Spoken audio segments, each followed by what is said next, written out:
Nahanni National Park camping/mapping trip. I'll start by saying that I need advice, which is why I'm posting here. My expedition had an incident. I want to know if any of you have had personal experiences in Nahanni National Park or any knowledge on the park. Secondly, unfortunately, our camera equipment and other electronics were ruined on the trip, so I don't have any pictures. Unfortunately, the only thing to survive was my waterproof handheld GPS. Okay, so here we go. You guys are probably gonna call me nuts for a few reasons. Be the end of the story here. I am a wilderness mapper. My job is to write up topographical maps of previously unmapped wilderness. I'm actually from Alaska, but I got a contract offer to join an expedition and be the last member of a team of 4 who were set to head into Nahanni National Park to camp and map some previously unmapped canyon/gorge. I flew from Anchorage to Fort Simpson in the Northwest Territories in July to meet with the team and head to the park. During the briefing, we were told that the climate should be hospitable, but there are grizzlies and black bear in the area, and on occasion wolves, so we were told to be armed and bring air horns, guns, bear mace, and various other equipment for survival. I didn't have a gun, but 2 of the other guys did, so I felt confident that we could handle it. I should tell you about the crew. Our 2 guides were Will and Nate. Will carried with him a Remington 870 firing slugs, and Nate carried a Glock G23. Then the other mapper was Sam, who was supposed to be my partner on this trip. Personally, I have always been a camper and hunter, and always felt comfortably in the woods after this incident, though I now question that mindset. We left Fort Simpson by transport heli at sunrise and headed for these coordinates: 61.757879, -126.744707. The flight wasn't long, and they dropped us off with all of our surveying, camping, and general survival equipment. We were provided with 2 canoes and were instructed to map the whole area of the gorge while heading south to our pickup LZ at 61.592534, -126.606194 after 14 days. Everything started okay. We set up camp and were astonished by the climate in the gorge. It was surprisingly warm and humid, almost tropical, and I was baffled by this considering how close we are to the Arctic Circle. Day 1. After setting up camp, I took some pictures on my cell of the surrounding environment to capture to beauty. Shortly after settling in, we started to work. Will and Nate both looked very excited to be there, like kids on Christmas. Sam, on the other hand, seemed kinda nervous. I was more neutral. I love the wild, but a job is still a job, so I wasn't overly excited. And considering being in the middle of bumfuck nowhere, I'm always a little more serious. The first day went fine. We mapped about a square kilometer of land without incident, and stored the data in the Tough Book. Night got a tad strange though. After nightfall, we had a campfire going, and we're all chilling out around the fire, and we stored our food and hoisted it into a tree about 50 feet from camp. You know, cause of bears. While we were sitting by the fire and talking out of nowhere, we heard large branch snap. Not a stick. A branch, and it was loud. Sam got pretty big-eyed and froze. Will, Nate, and myself all got quiet as well. Then Will and Nate both grabbed their guns, but nothing came of it, besides the feeling of being watched. Not long afterward, we turned in for the night and tried to nervously sleep. All night I could have sworn I heard movement in the woods off and on. Day 2. We packed up camp and started heading south on the creek. Shortly after sunrise, we canoed for about a half an hour, then set up camp again and immediately got to work. While out and mapping, Will seemed really on edge, so I asked him if he was all right. He told me that he didn't sleep much the night before. I asked if he heard movement around camp too, and he looked at me surprised and nodded. Will then told me that while we were canoeing south that he had spotted what looked like some sort of symbol carved into a tree, but only saw it for a second. I told him that there are campers in here on occasion, and someone probably was messing around and carved into the tree to screw with people. However, he didn't really seem reassured. During the day's work, we found some hot springs and decided to relax a bit in them. As we were relaxing, something happened that we all found strange. An injured caribou came running out of the foliage behind us. It ran right past us like it didn't know we were there and ran in the direction of the creek. As the ram passed, we saw the injury on its neck was a long and deep cut. It looked like it was done by a blade of some sort. Both Will and Nate jumped out of the pool and grabbed their guns, expecting a bear to be right behind it, but not Predator gave chase. But that caribou was hauling ass for a reason, is what I was thinking. We all packed up and headed for camp. Upon returning to camp, we found the caribou dead about 50 meters from the main campsite. It appeared to have bled out. Will and Nate examined it and began whispering to each other. Then I got nervous too, because it didn't look like an animal attacked it. Will walked over to me and said, "I don't think we're alone." I agreed, but didn't say out loud because I already nearly shat. When nightfall came, we were all on edge, and I got the distinct feeling of being watched again, but really it could have just been my mind messing with me. About 2 hours after turning in, I woke up to hear what sounded like dragging noises in the distance, but fell back to sleep. Day 3. At daybreak, we went through normal routines, ate breakfast and whatnot, but this time we decided to walk the area around camp before packing up. Nate then rushed the group together and said, "The caribou is gone. It looks like it was drug into the woods."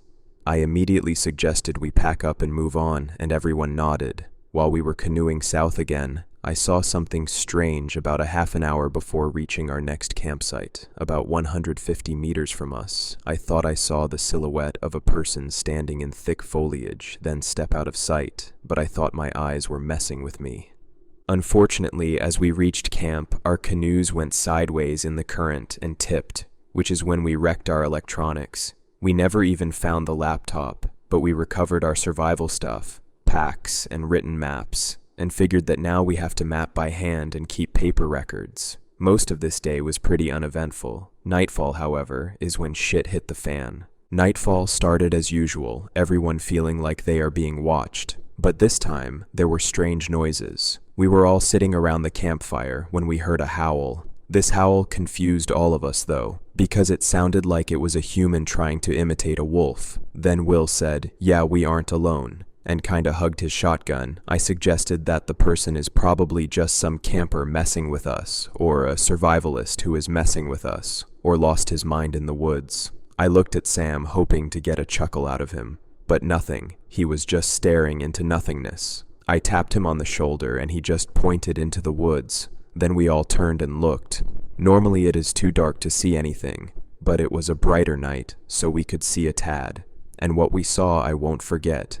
There was a silhouette of a very large man, maybe 60 feet from our fire. Will yelled for the man to identify himself or he will shoot. Nothing. Nate then commanded the silhouette to identify himself. Then the silhouette moved towards us and looked like it was raising a weapon. If I didn't know any better, I'd say a sword. Then Will shot, and he hit. The strange thing is, the hit sounded metallic, and the man let out a grunt or yelp, but ran off into the woods. We all decided it would be best to get back to Fort Simpson ASAP. We didn't sleep this night and all stayed in the same tent and heard banging on wood that night.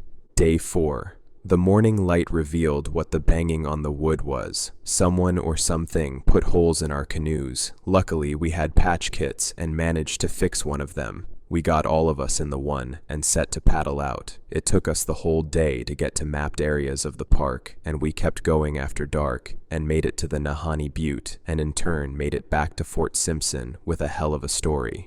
We all made it out uninjured, but all of us are still confused, and when we did get back, we reported the incident and that there may be an injured person out there. But who knows what the authorities will do? The company who hired us is planning a second expedition, one with better equipment. Rumor has is even FLIR goggles, and I'll be bringing my .30-06. Lastly, Will drew on a notebook of the symbol he saw carved into the tree, if anyone can make sense of it.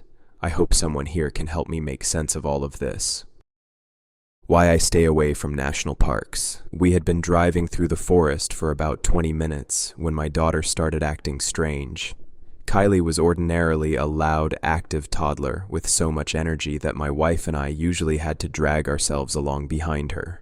Yet now, in the shadow of the huge evergreens, she had fallen silent. "Everything okay back there?" I asked. No response. "You excited about visiting the park, honey? We might even see a bear." I tried again. Still nothing. Kylie was staring with absolute concentration at the shadows beneath the trees. Kylie? Honey? My wife Heather reached back and shook Kylie's knee. There's a man in the woods, Kylie said simply. Of course there is, honey. It's a national park. I laughed, but Kylie just scowled and looked back out the window. I sighed. The sun was just starting to cast its golden beams through the misty woods, and if Kylie was in one of her moods, we had a very long day ahead of us. I spotted a gravel turnoff up ahead, and it occurred to me that maybe Kylie was just grumpy from the long car ride. My wife and I were plenty sore ourselves, and the prospect of dipping our feet in a cool mountain stream was too good to miss. I pulled in beside a dusty pickup truck and flashed a mischievous grin at Heather. We were both out the door as soon as the wheels stopped rolling. Kylie, however, refused to budge. This is a bad place. I don't wanna. My daughter crossed her arms. There was no reasoning with her when she was like this. I nodded to my wife, and we each grabbed an arm to lift her out of the car seat. Kylie wailed and clawed, putting up such a fight that I was grateful that I'd trimmed her nails in the hotel room the night before. I looked over my shoulder at the pickup and winced. If the driver was around, he'd probably think that Kylie was being kidnapped. There's a creek down there with big rocks and fish and waterfalls, I cooed. You're gonna love it, Kai. Suddenly my daughter stopped crying, but it didn't have anything to do with my pep talk. Okay, Daddy. Let's go. Her arms had gone slack, her face blank. I'd only ever seen her like this once before, when our plane had hit a gut-dropping patch of turbulence, the kind that makes passengers wail, luggage fall, and lights flicker. Then as now, she'd just shut down, too frightened to function. I couldn't imagine what was scaring her so badly. Apart from the rustling leaves and the murmur of the stream down below, the early morning forest was still. I slipped a neon pink jacket over Kylie's head before lifting her onto my shoulders and starting down the steep, muddy trail. Heather let out a loud whoop and sprinted past me. I winced. It felt wrong to disturb the silence, I thought, then wondered if Kylie's irrational fear had infected me as well. We found Heather lying on a smooth white stone beside the water, kicking her feet in the rapids. It's so peaceful here, she smiled, and I had to agree. Even Kylie seemed to be doing better. She sat at the edge of the rock, absent-mindedly tugging at clumps of moss. You're pretty quiet, champ. Heather rustled our daughter's hair. I'm listening to the man in the woods, Kylie replied, with that same flat voice. A shiver ran up my spine. Most toddlers say creepy things from time to time, but Kylie had never gone this deep into her daydreams before. What man in the woods? Honey, nobody's talking. Yes, he is. I can hear him. He's talking inside my head. Heather and I exchanged a glance. What's the man saying, champ? Heather asked. Kylie just frowned and pulled away, as if to say that whatever it was none of our business. The morning air suddenly seemed just a little bit cooler. A bird took off from a branch above us, and Heather and I both jumped, but not Kylie. Our daughter was staring dead ahead at something on the other side of the creek. Before either of us could stop her, she got on all fours and scurried across the smooth river rocks. It's amazing how fast small children can move when they really want to. By the time we got to our feet, Kylie was halfway across the creek. Not being a barefoot toddler myself, I slipped almost instantly, plunging into the freezing, waist-deep water. My daughter, meanwhile, had already reached the far bank. I felt a sudden, horrible certainty that if she climbed up it, we would never see her again. Fortunately, my wife was a lot less clumsy than I was. Jumping from rock to rock, she managed to grab the back of Kylie's pink jacket seconds before she disappeared into the ferns.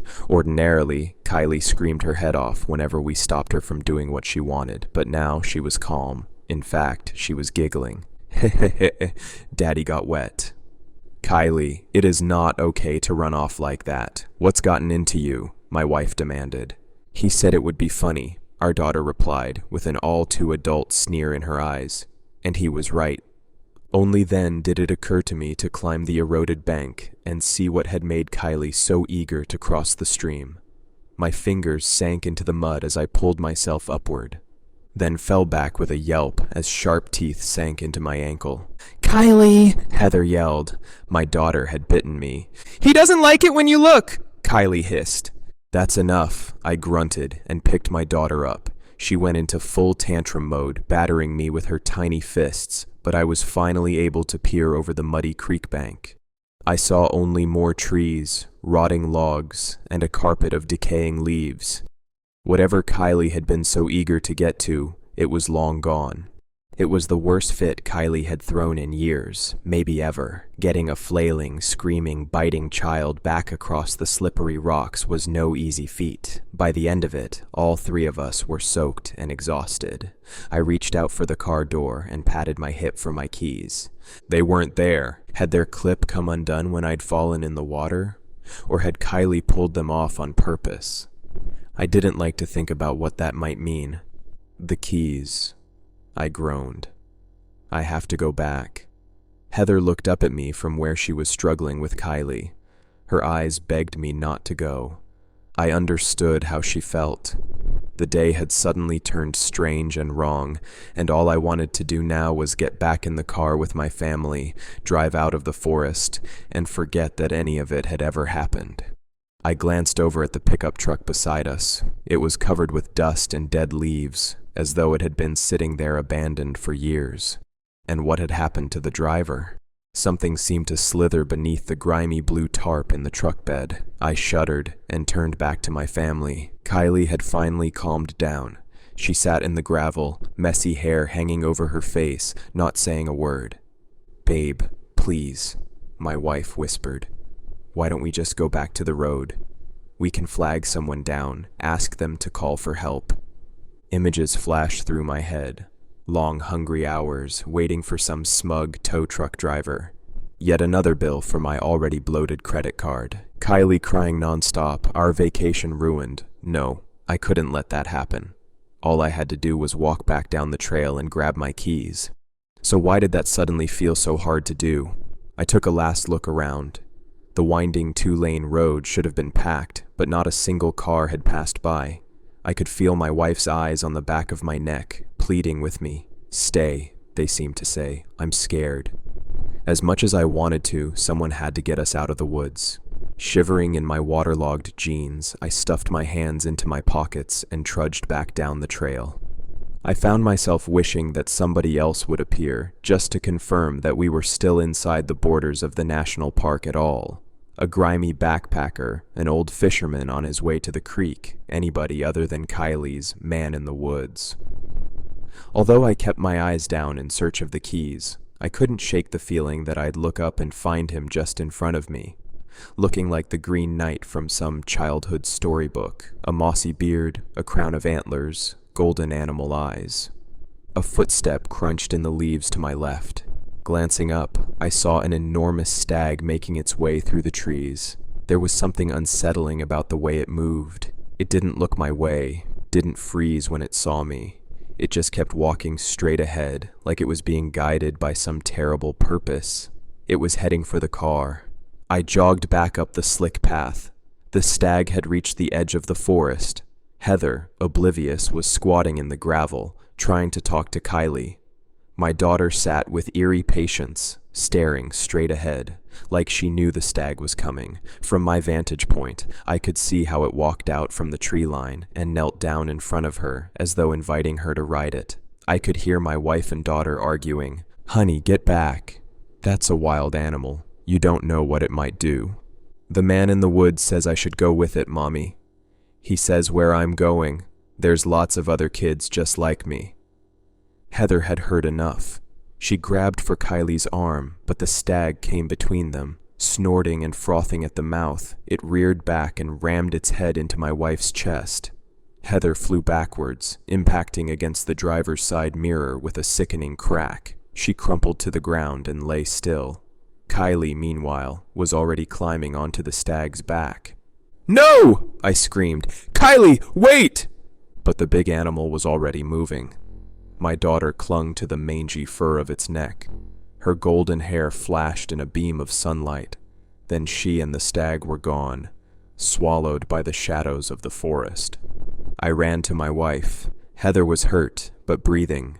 I was trying desperately to remember my Cub Scout first aid when I heard tires crunching on the gravel. It was an ancient Park Service vehicle, and the woman behind the wheel looked just as grizzled as the car itself. She couldn't have been older than 30, but her sharp green eyes missed nothing. "Everything all right here, sir?" the ranger asked. Her hand was on the pistol at her hip as she stepped out of the vehicle.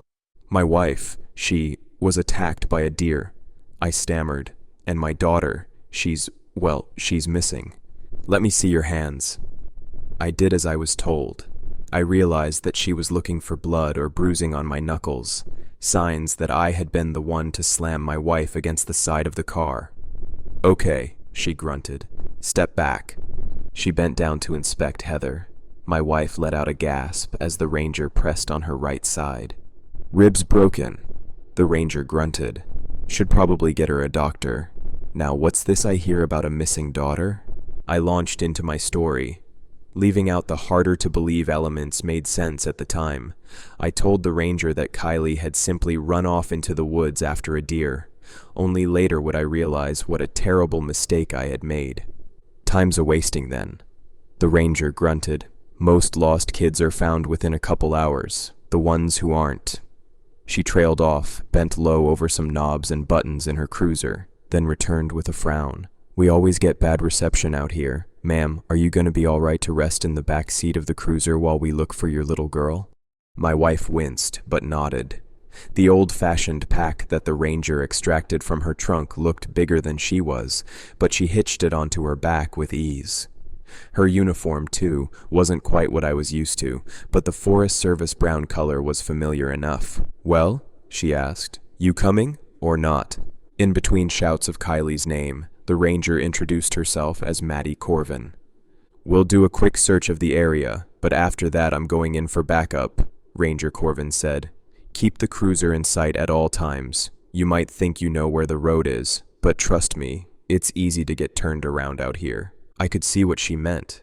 No matter which way I was facing, the carpet of ferns and dead leaves looked the same. Enormous tree trunks rose up from it like columns in some ancient temple. Then I glimpsed something that made my breath catch in my throat, a hot pink jacket. Ranger Corvin was yelling after me, but I only had thoughts for that sad little jacket laying in the mud. I ran to it, flipped it over. A pale, lifeless face stared up at me. Its eyes were hollow pits, its mouth a crimson smile sliced from ear to ear. A strangled cry escaped my lips. It took me a long moment to realize that I was looking at some sort of doll. Its head was made of an empty hornet's nest, its grin painted on with what looked like berry juice. Who would make something like this? A bony hand squeezed my shoulder and I jumped. Maddie Corvin glared down at me. "I warned you not to run off on your own," she spat. I didn't understand why she was so angry until I looked around. I could no longer see the parking lot or the trail. I had no clue how to get back, and from the expression on Ranger Corvin's face, neither did she. She took out a compass, and we both waited while its needle spun and spun and spun. Ranger Corvin took a deep breath, the kind you take when you're trying to get your fear under control. She replaced the compass on the side of her pack, extracted some reflective tape from a side pocket, then wrapped a strip of it around a nearby tree. "Looks like old Higgs wasn't completely full of shit after all," she muttered. "Huh?" I asked. Bert Higgs, my predecessor. He used to say that all sorts of strange stuff happened on this side of the park. "What did he say?"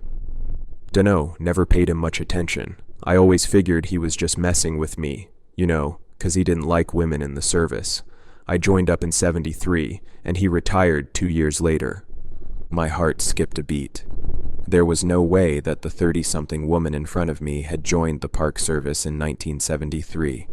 The unusual uniform, the old-fashioned cruiser, and bulky backpack.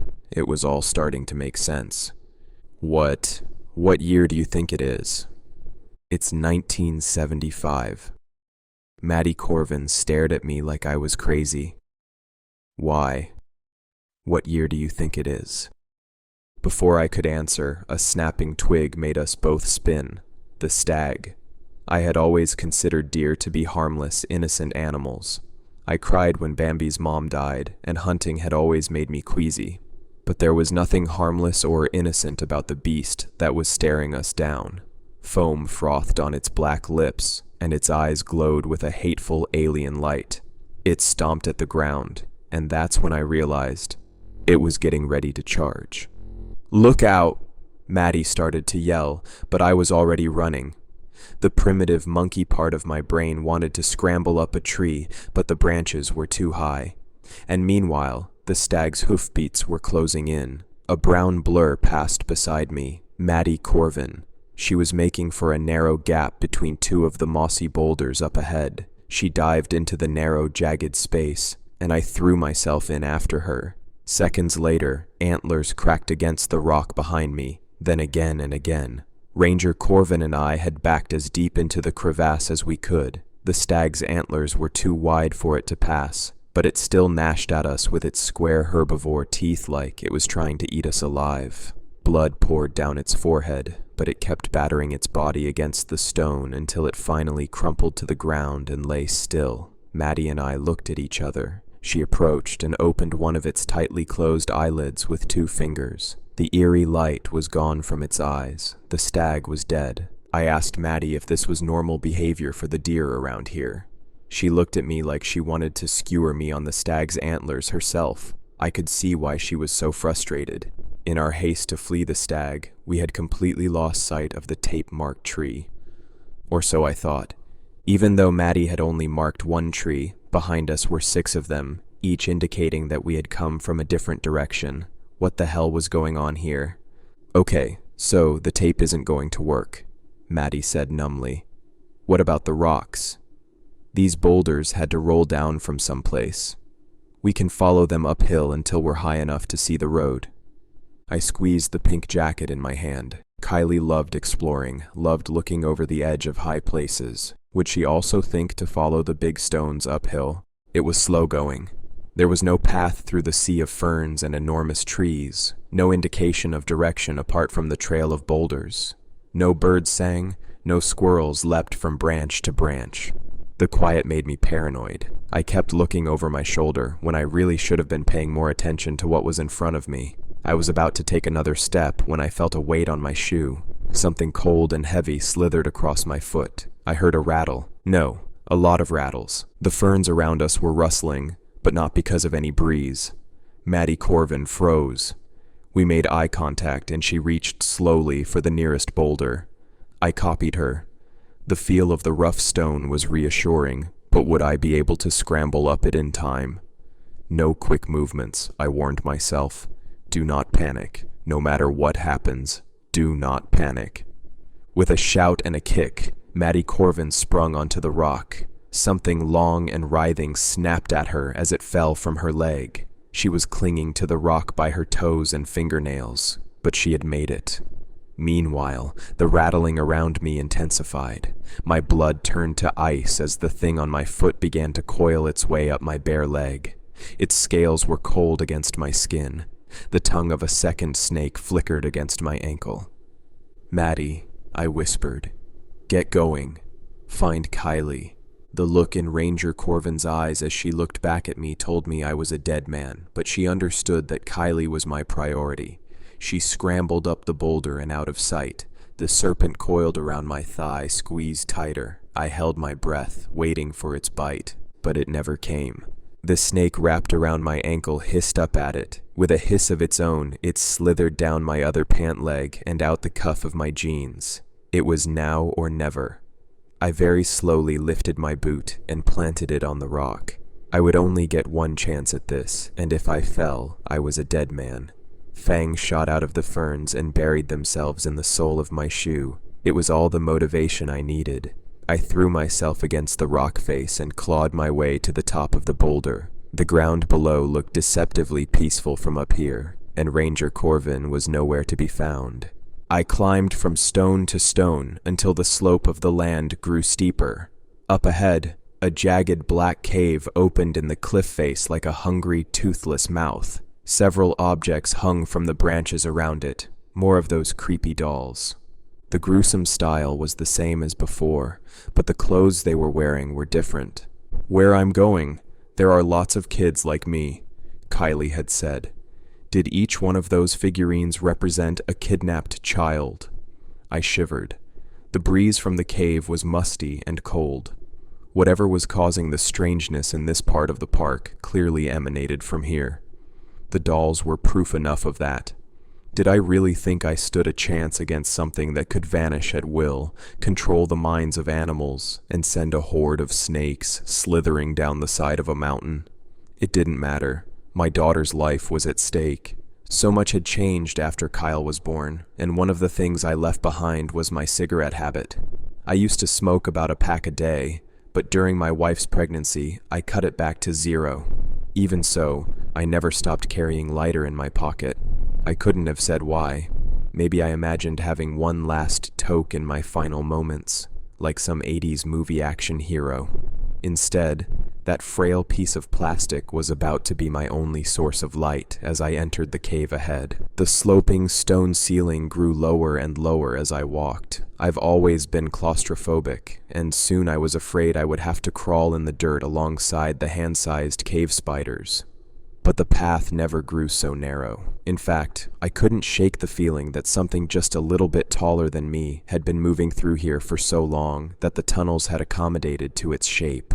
Before long, the daylight and fluttering insects of the surface world were gone. There was nothing but me and my lighter, and I had no idea how much juice it had left. At any moment it might burn out, leaving me in total darkness. The flame reflected off of something up ahead. Dark and rainbow patterns shifted on its surface, reminding me of oily water, but the stuff was too thick for that. Glistening strands of it hung, mucus-like, from the ceiling. A tiny figure stood at the edge of the weird pool, looking doubtfully into it. Careless of whatever dangers might have been lurking in the shadows, I threw open my arms and ran to her. "Kylie! Hi, Daddy." My daughter smiled. She didn't seem hurt, not physically at least.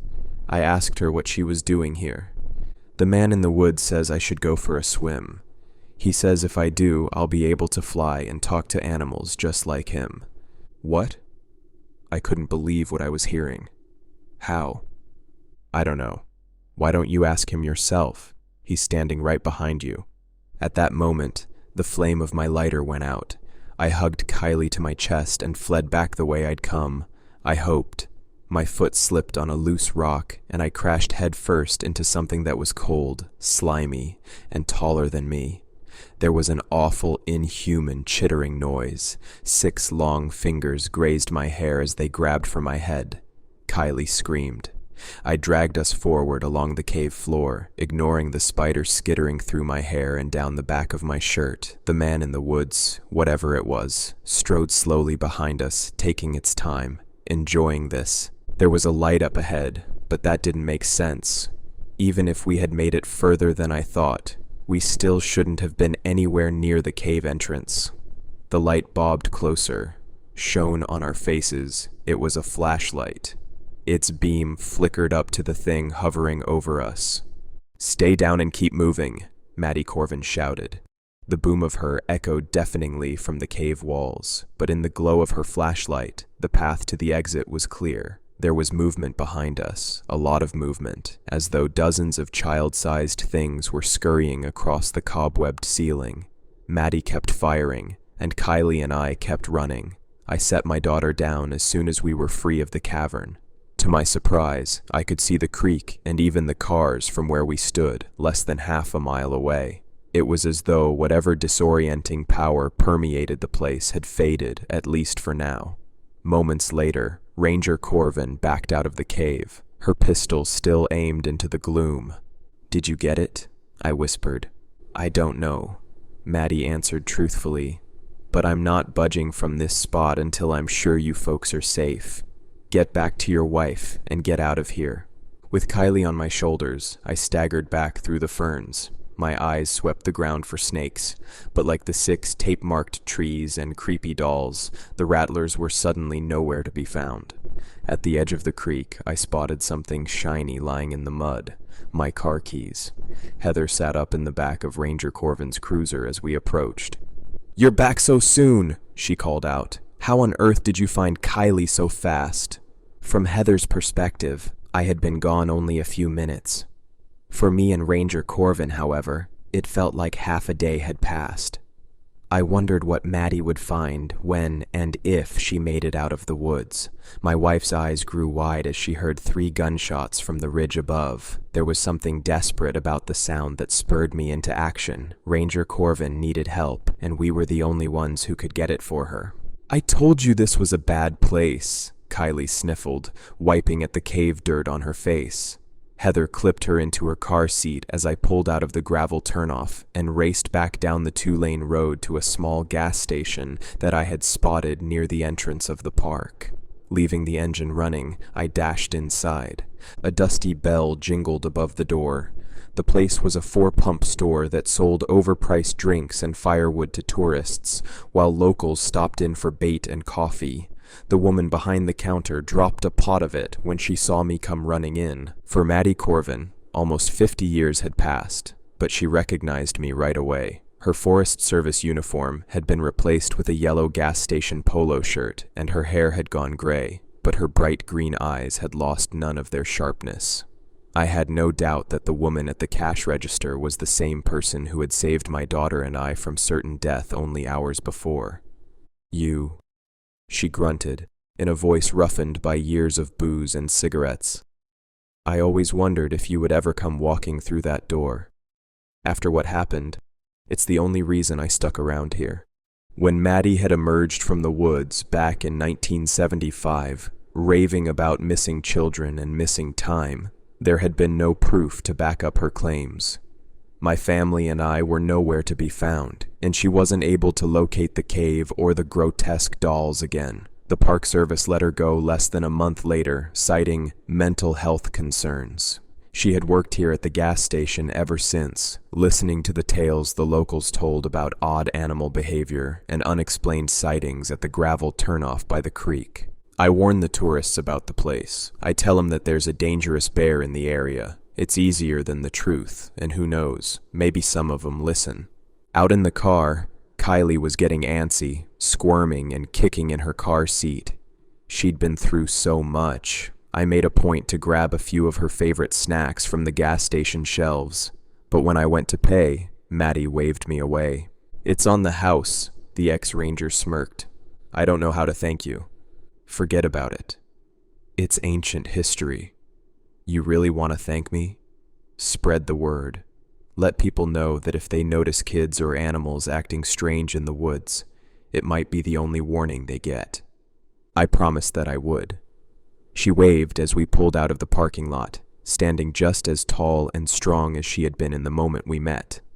I hoped that whatever was lurking among the tall trees behind the gas station would allow her to live out the rest of her days in peace. I hoped, too, that I wasn't taking a part of it out of the park with me. Kylie was munching contentedly on a chocolate donut in the back seat, but when I glanced at her in the rearview mirror, her bright green eyes flashed up to meet my own. "Keep driving, Daddy," her voice said inside my head.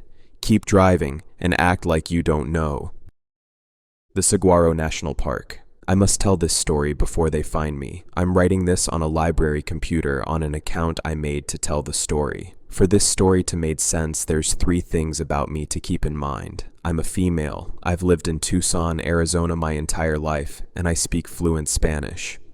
Back in 2016, I lived in a small apartment near 12th and Valencia, the same main street as the airport, and if you go several miles down Valencia, you can visit the Saguaro National Park. Though the street more or less becomes off-roading past Wilmont, it's more or less a straight line. My boyfriend I lived with in the apartment knew this and thought we should spend a day out there. We took his old truck out there. I'm not an expert on automobiles in any form. All I know is that it was a Chevy, and my boyfriend, we'll call Adrian, would often talk about the lift kit he put on it so that it was raised even higher off the ground. If I asked him, he could probably give a lot more details on that truck, but that's not important to the story. All that really needs to be known is that it's great for off-roading, and we often went up on the mountains together in it. It was a cloudy day in November. I'd say it was still probably 80 or so degrees out when we went to spend the day at the national park.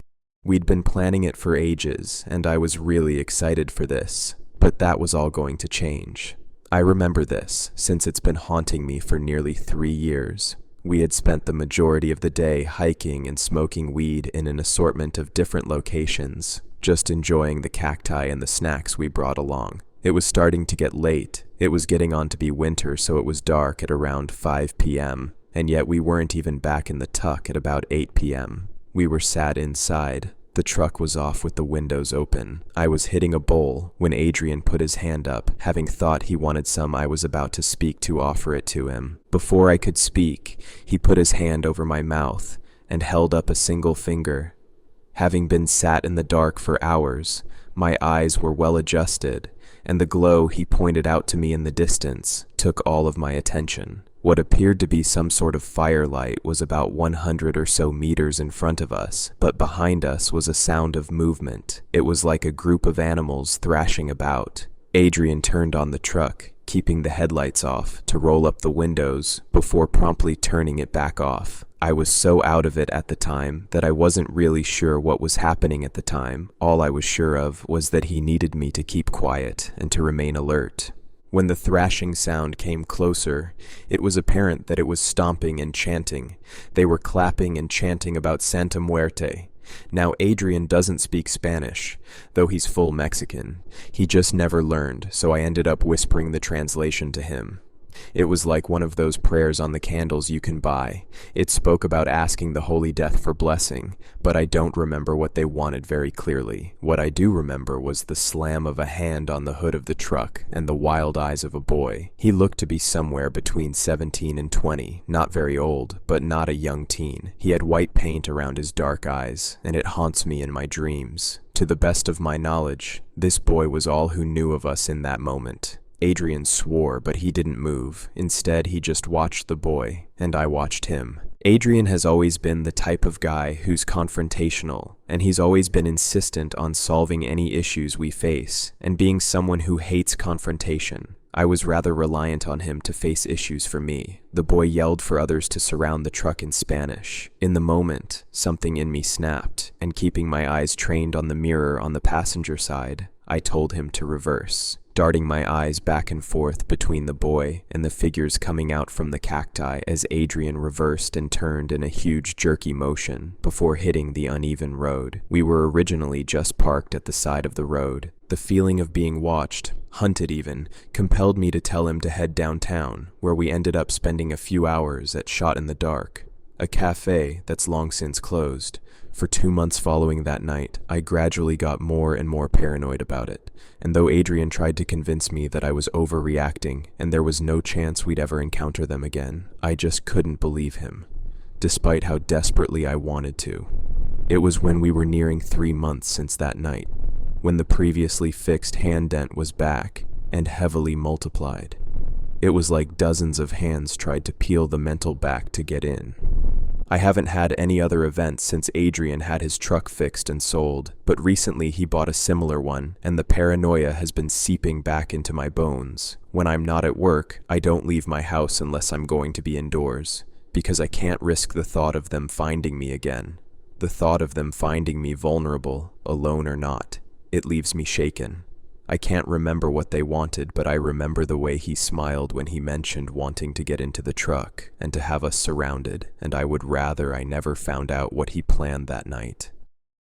Something found me in Washington's national parks. I'm writing this because I'm not sure who to reach out to. The police would laugh me off, and justifiably so. I considered reaching out to other sites or forums, but was finally led here by a good friend, one of the few people I could trust my story with. So, throwaway account, and few hours later, here it is. Take it for what you will.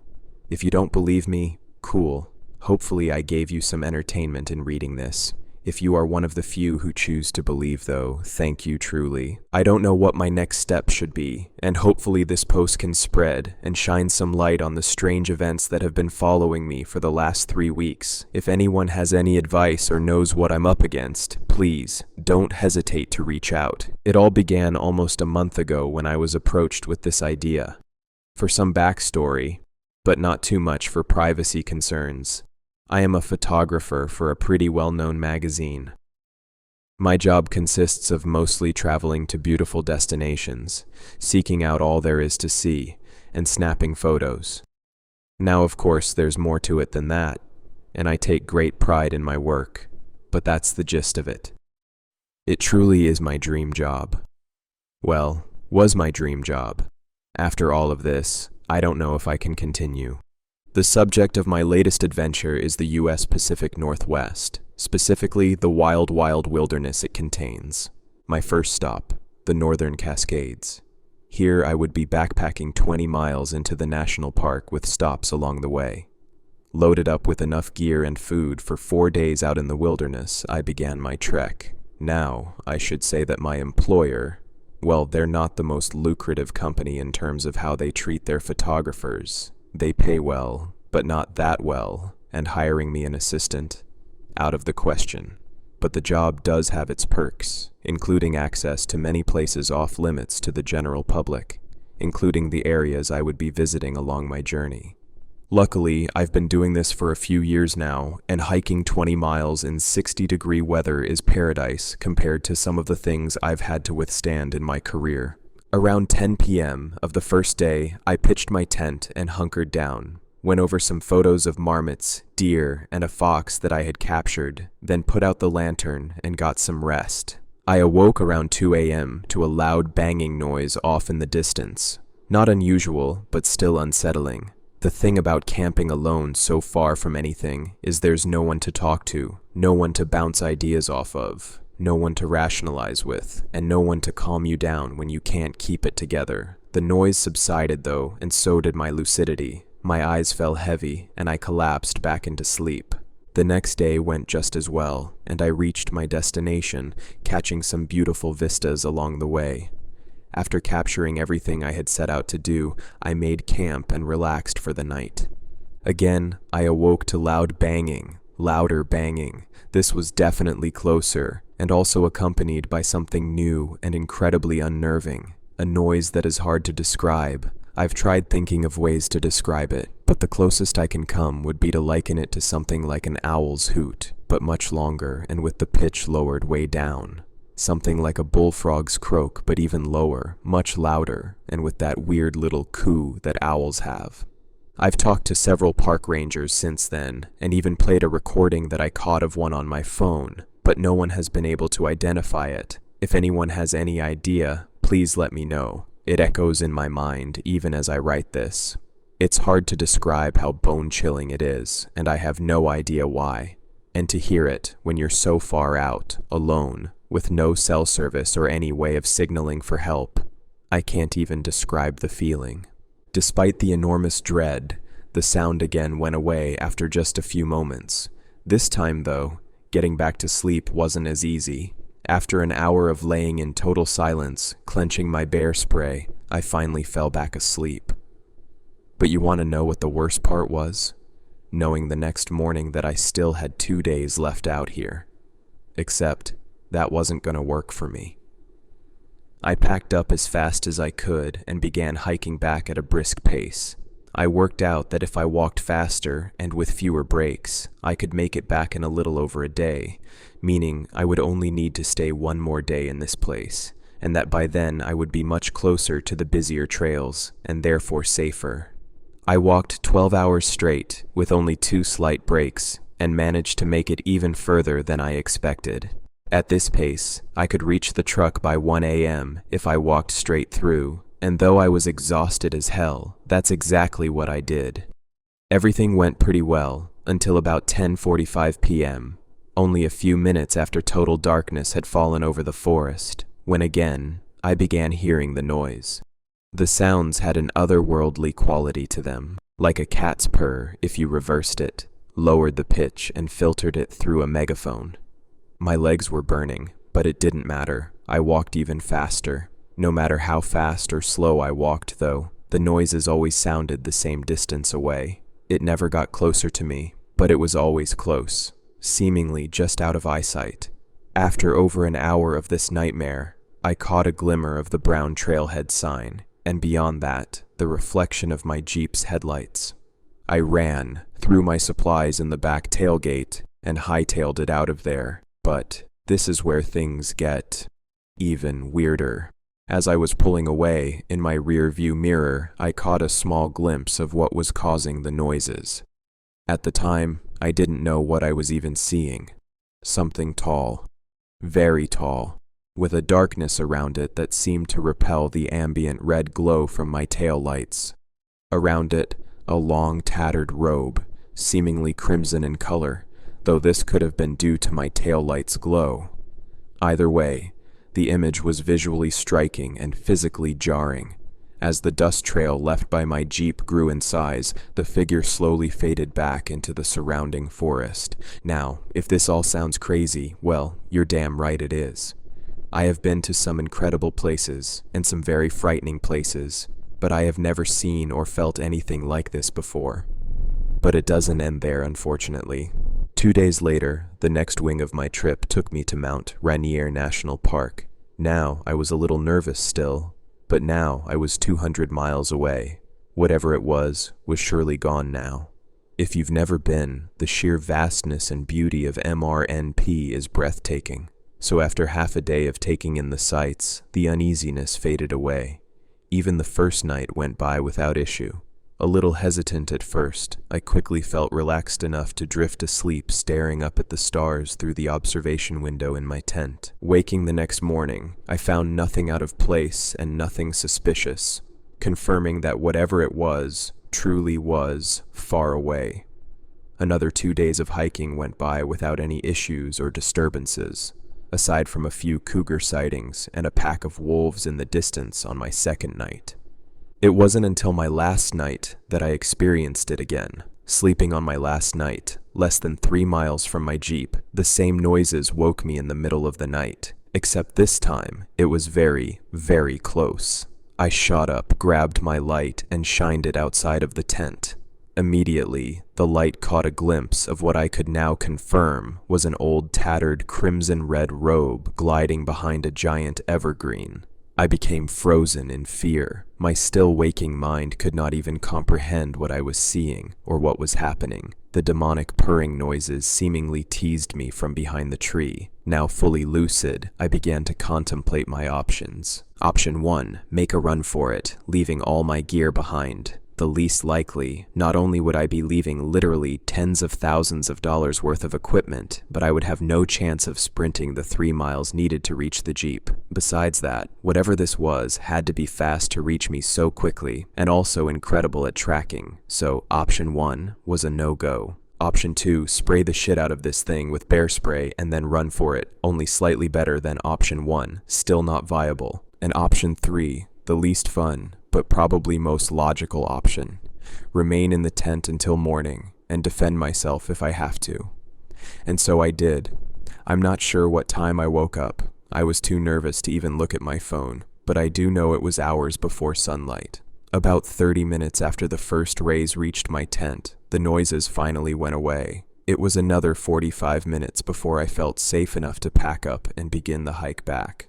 I reached my Jeep and again broke every law in the park on my way out, leaving tire marks in the freshly paved road out. I rented a hotel and regrouped, talking to a few friends of mine who were frequent hikers in the area. None of them had ever experienced anything like this, and only one actually believed everything I was saying. I decided to skip my next 2 stops, Olympics National Park and the Hoh Rainforest. Employer be damned. It doesn't take a genius to realize that would be a bad idea. So, I decided to just go straight for my last stop, a much safer option, Cannon Beach, Oregon.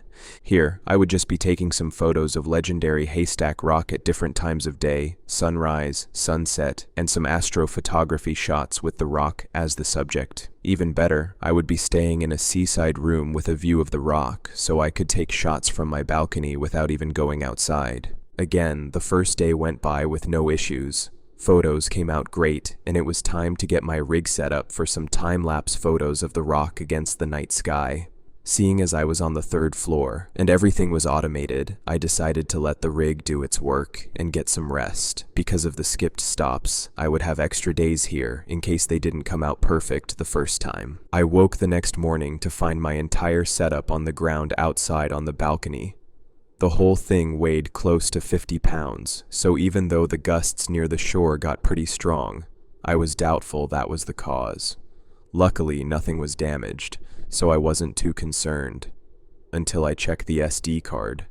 The first 2 hours of the time-lapse went great, but then something odd started to emerge in the photos.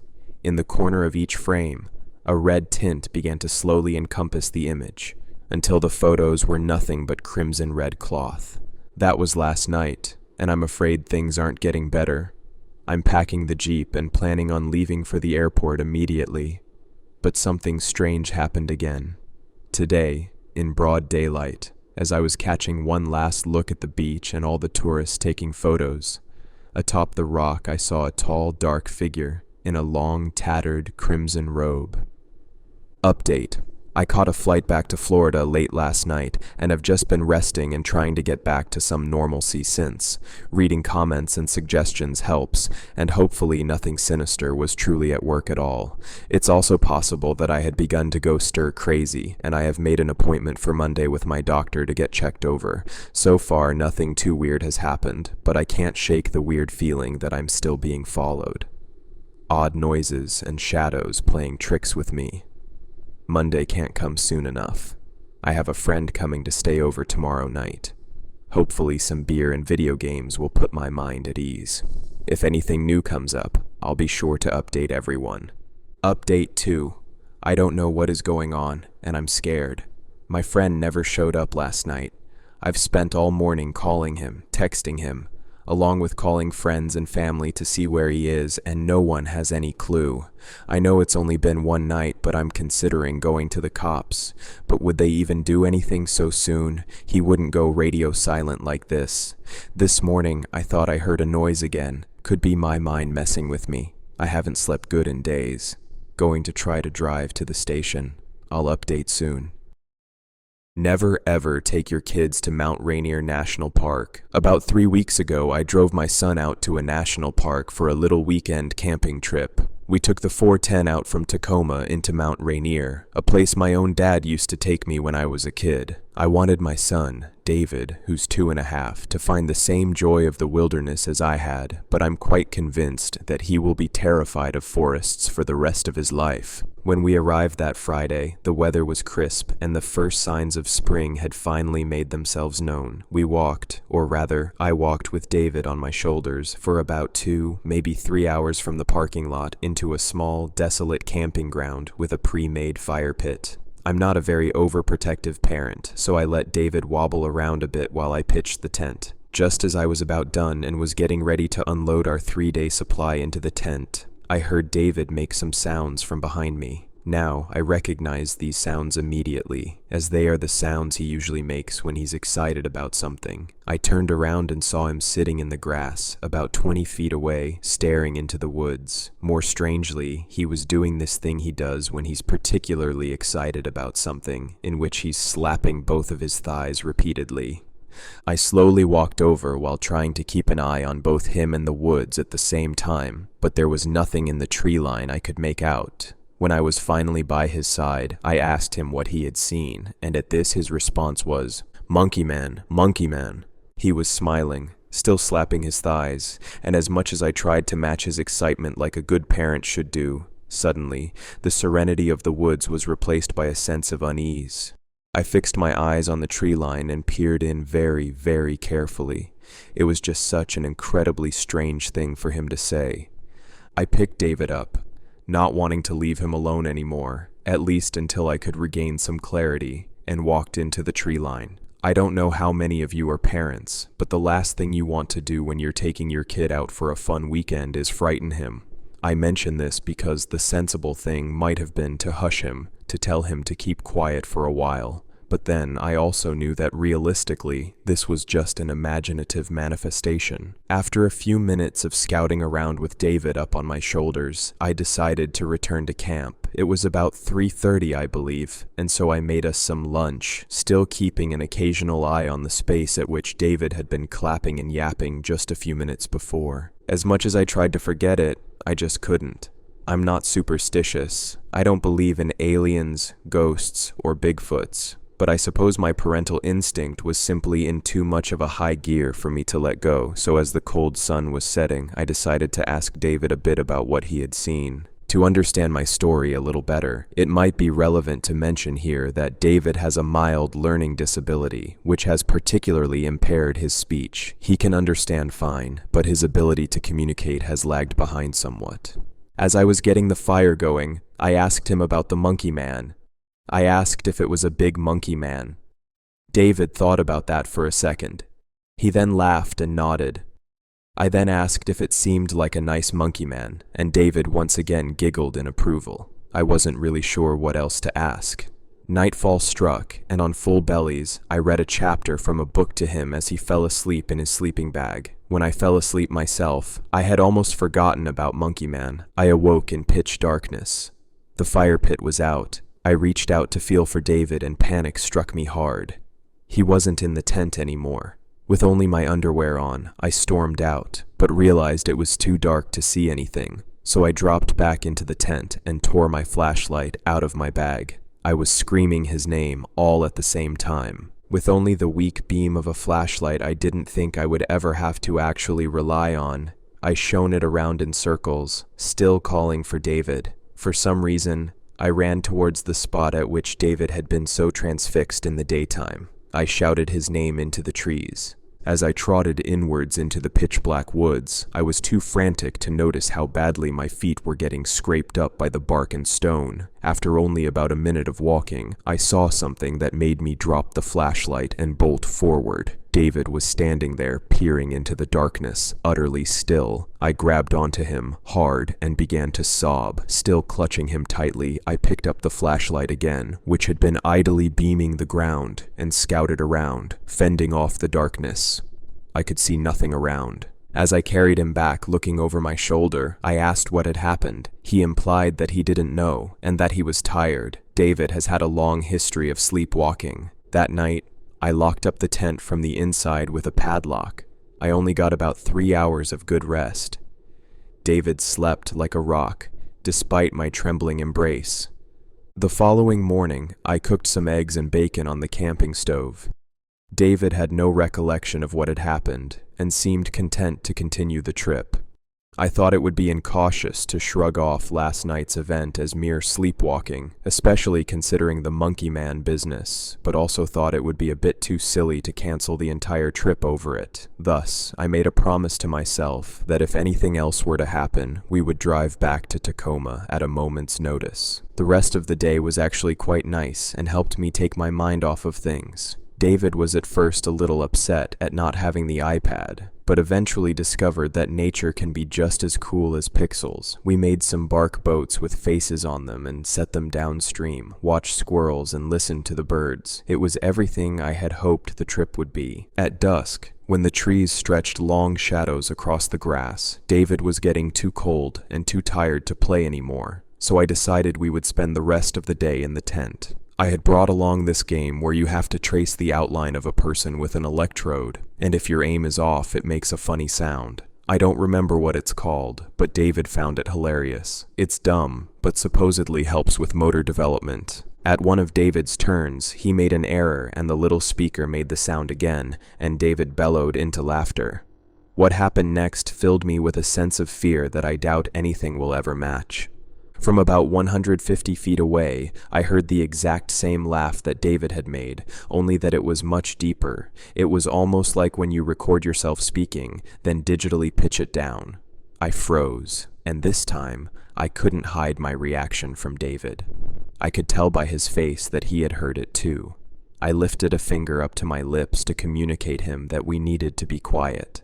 It was at this moment that I also noticed that the sun had set completely. I also noticed just how dead quiet the woods were. Every second felt like an eternal minute as we sat there in the tent, absolutely still, enveloped in the silence.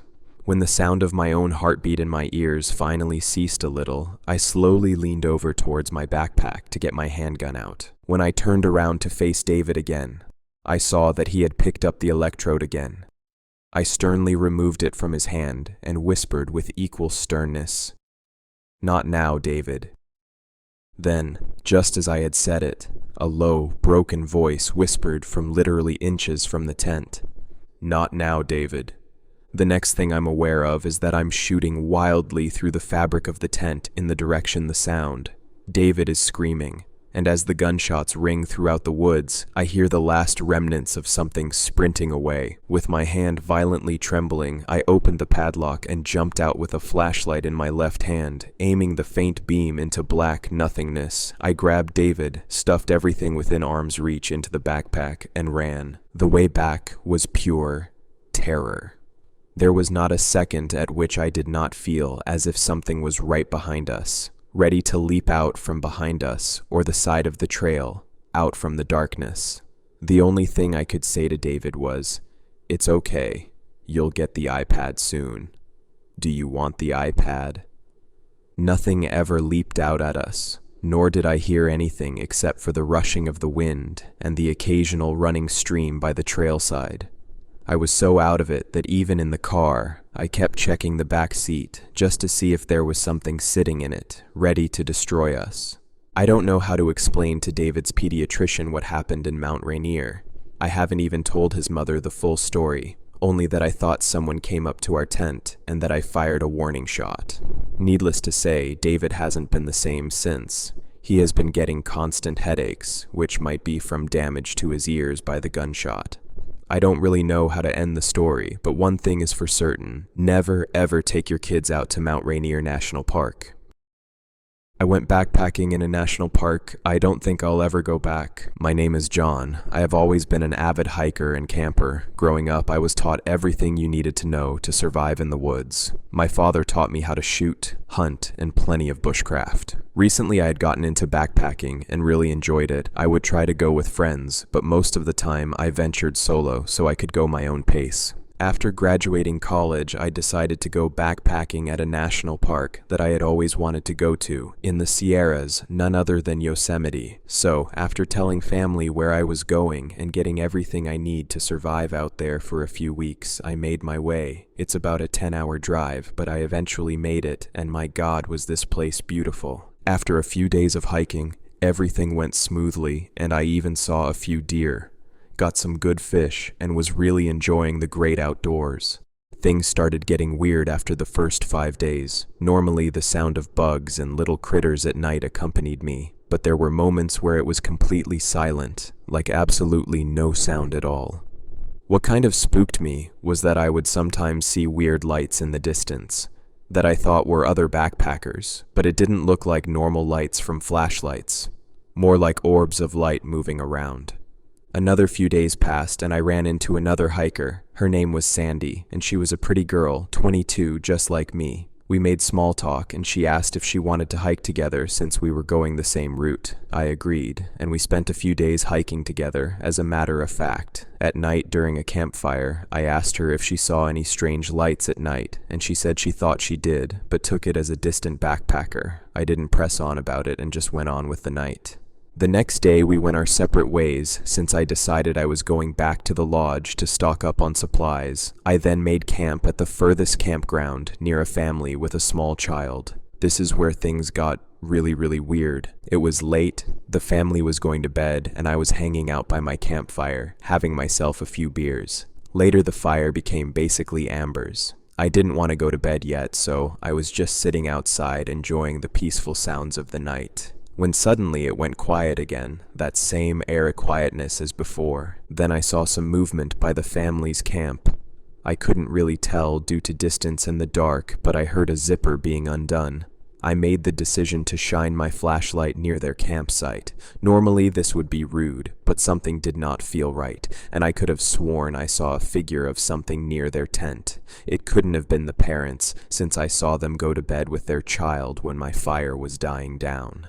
Once my light got near the figure, I saw something big, like a bear, but it didn't look like a normal bear. Then, as I moved the light right on the tent, it had the child in its arm and darted out the campsite so fast, faster than anything that size could move. I was shocked, but I got my composure together real quick and blew my survival whistle. Tent lights began to turn on from nearby, and the family woke up, and what I could tell was a panicked, "Where is he?"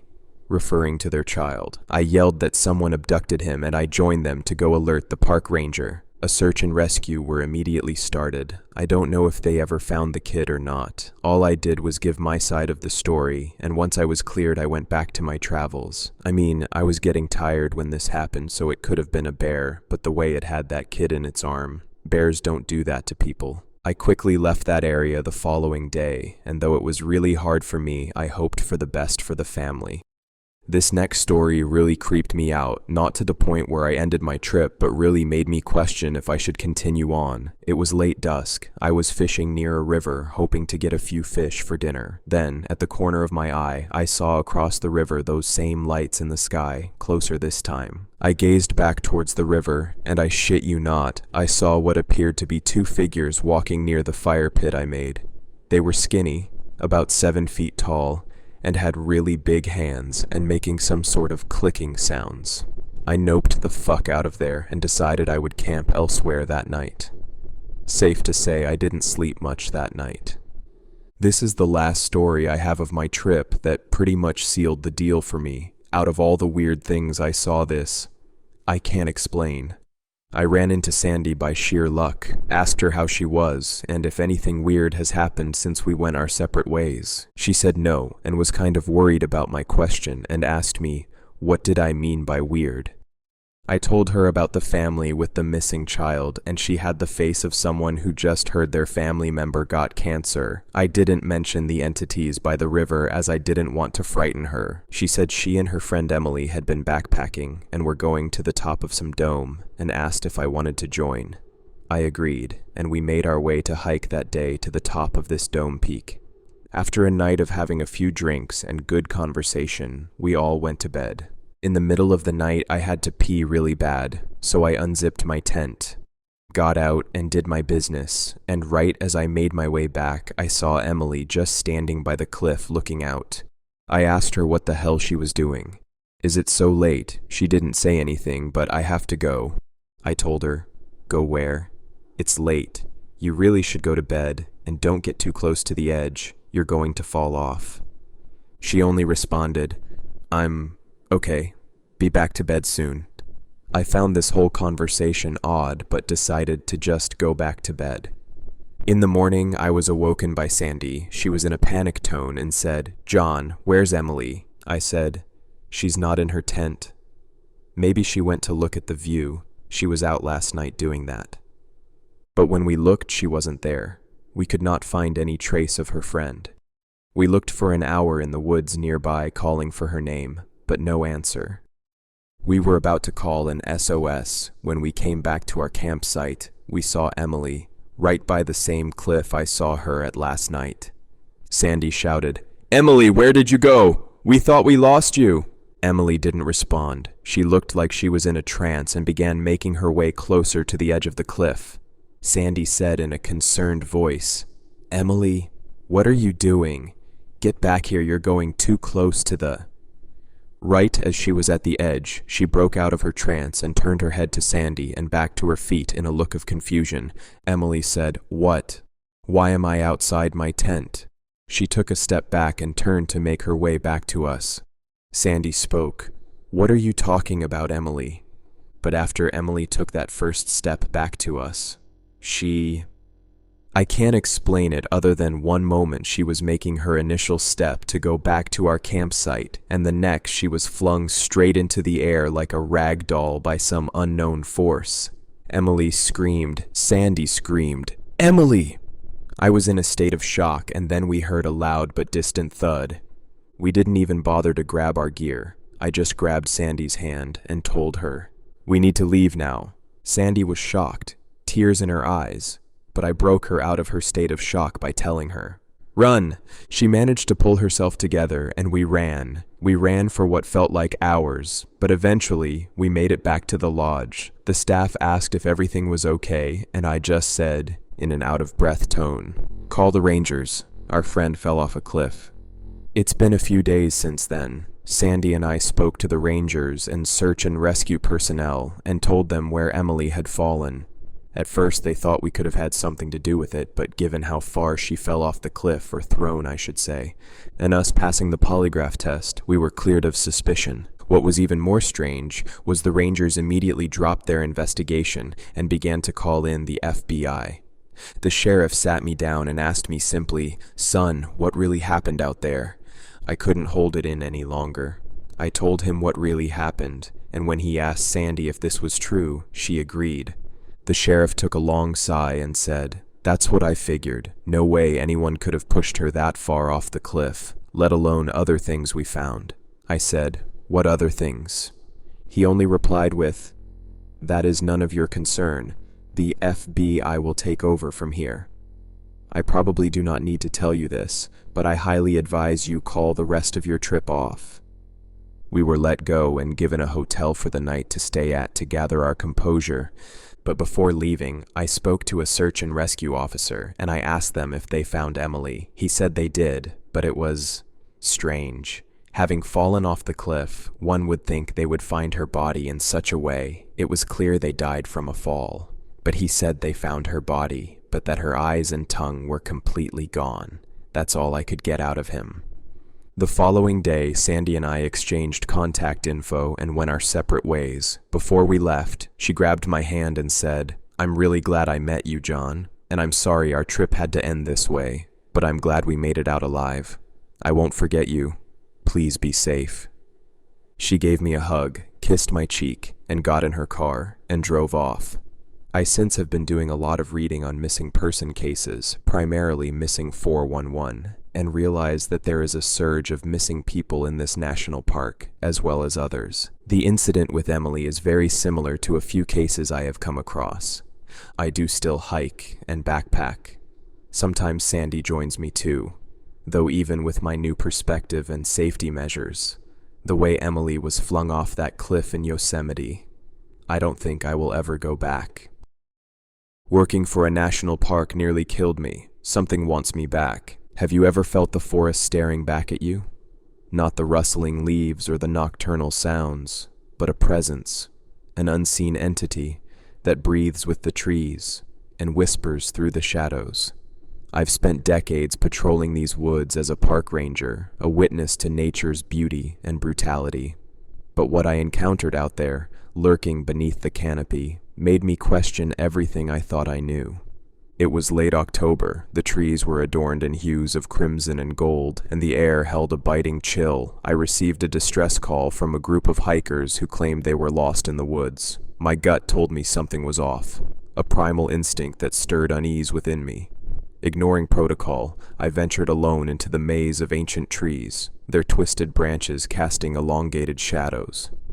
As I navigated the labyrinthine trails, the silence became suffocating. No bird calls, no rustling leaves, just an eerie hush that clung to the air. I felt as though the forest was holding its breath, waiting for something. I pushed forward, my senses on high alert, my hand resting on the grip of my revolver. That's when I saw her. A woman, standing in the middle of the trail, her long hair obscuring her face. She was dressed in a flowing white gown that seemed to glow in the dim light filtering through the trees, but there was something about her that made my skin crawl. "Ma'am, are you lost?" I called out, my voice echoing through the forest. No answer. I took a few cautious steps forward, my heart pounding against my chest. The woman remained still, her face still obscured by her hair.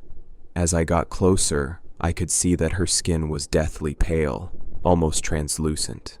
"Ma'am, I'm a park ranger. Are you okay?"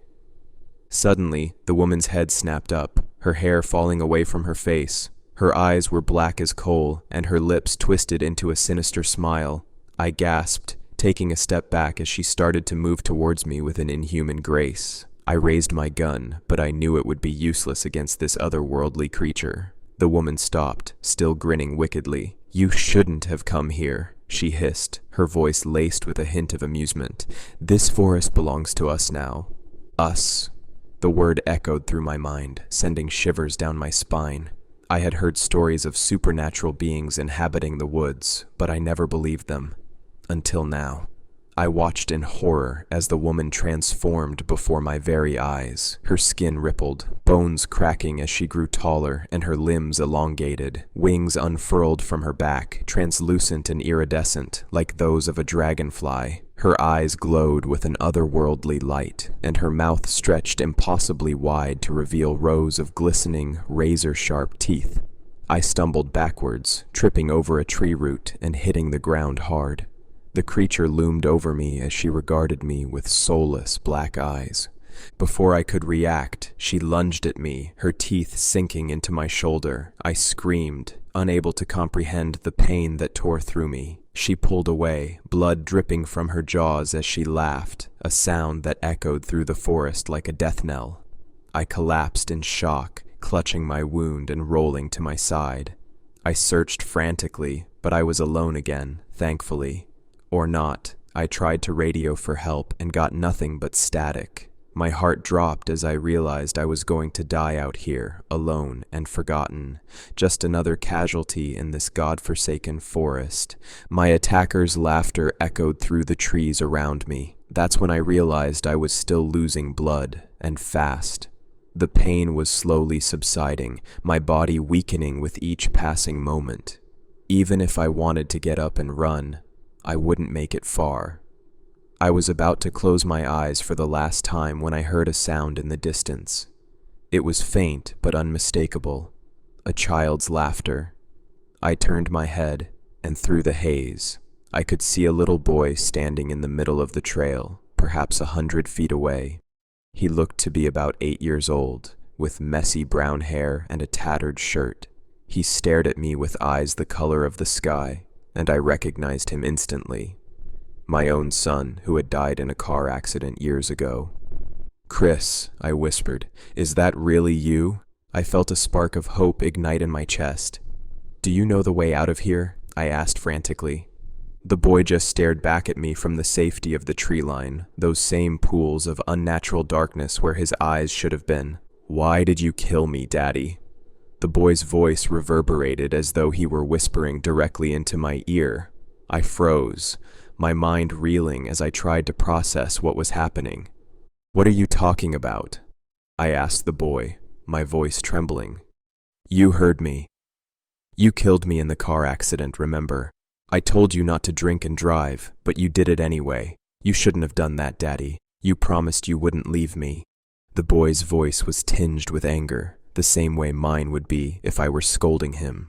I remembered that night all too clearly. I had been a little tipsy, but I could still drive. But in my inebriated state, I made a stupid decision, to drive over the speed limit. A decision I would have never made if my son hadn't been with me, a decision that cost him his life. You killed me, Daddy. Now we're both trapped here in this forest and we will never get out. I awoke in the hospital, apparently for the second time. The doctors said I had to be restrained and sedated the first time because I woke up crying, screaming my son's name over and over. I tried to make sense of what happened. By the time my colleagues found me near the trail, I'd nearly bled out. It was a miracle I survived, but I couldn't forget the words my son said to me, even now, all these years later.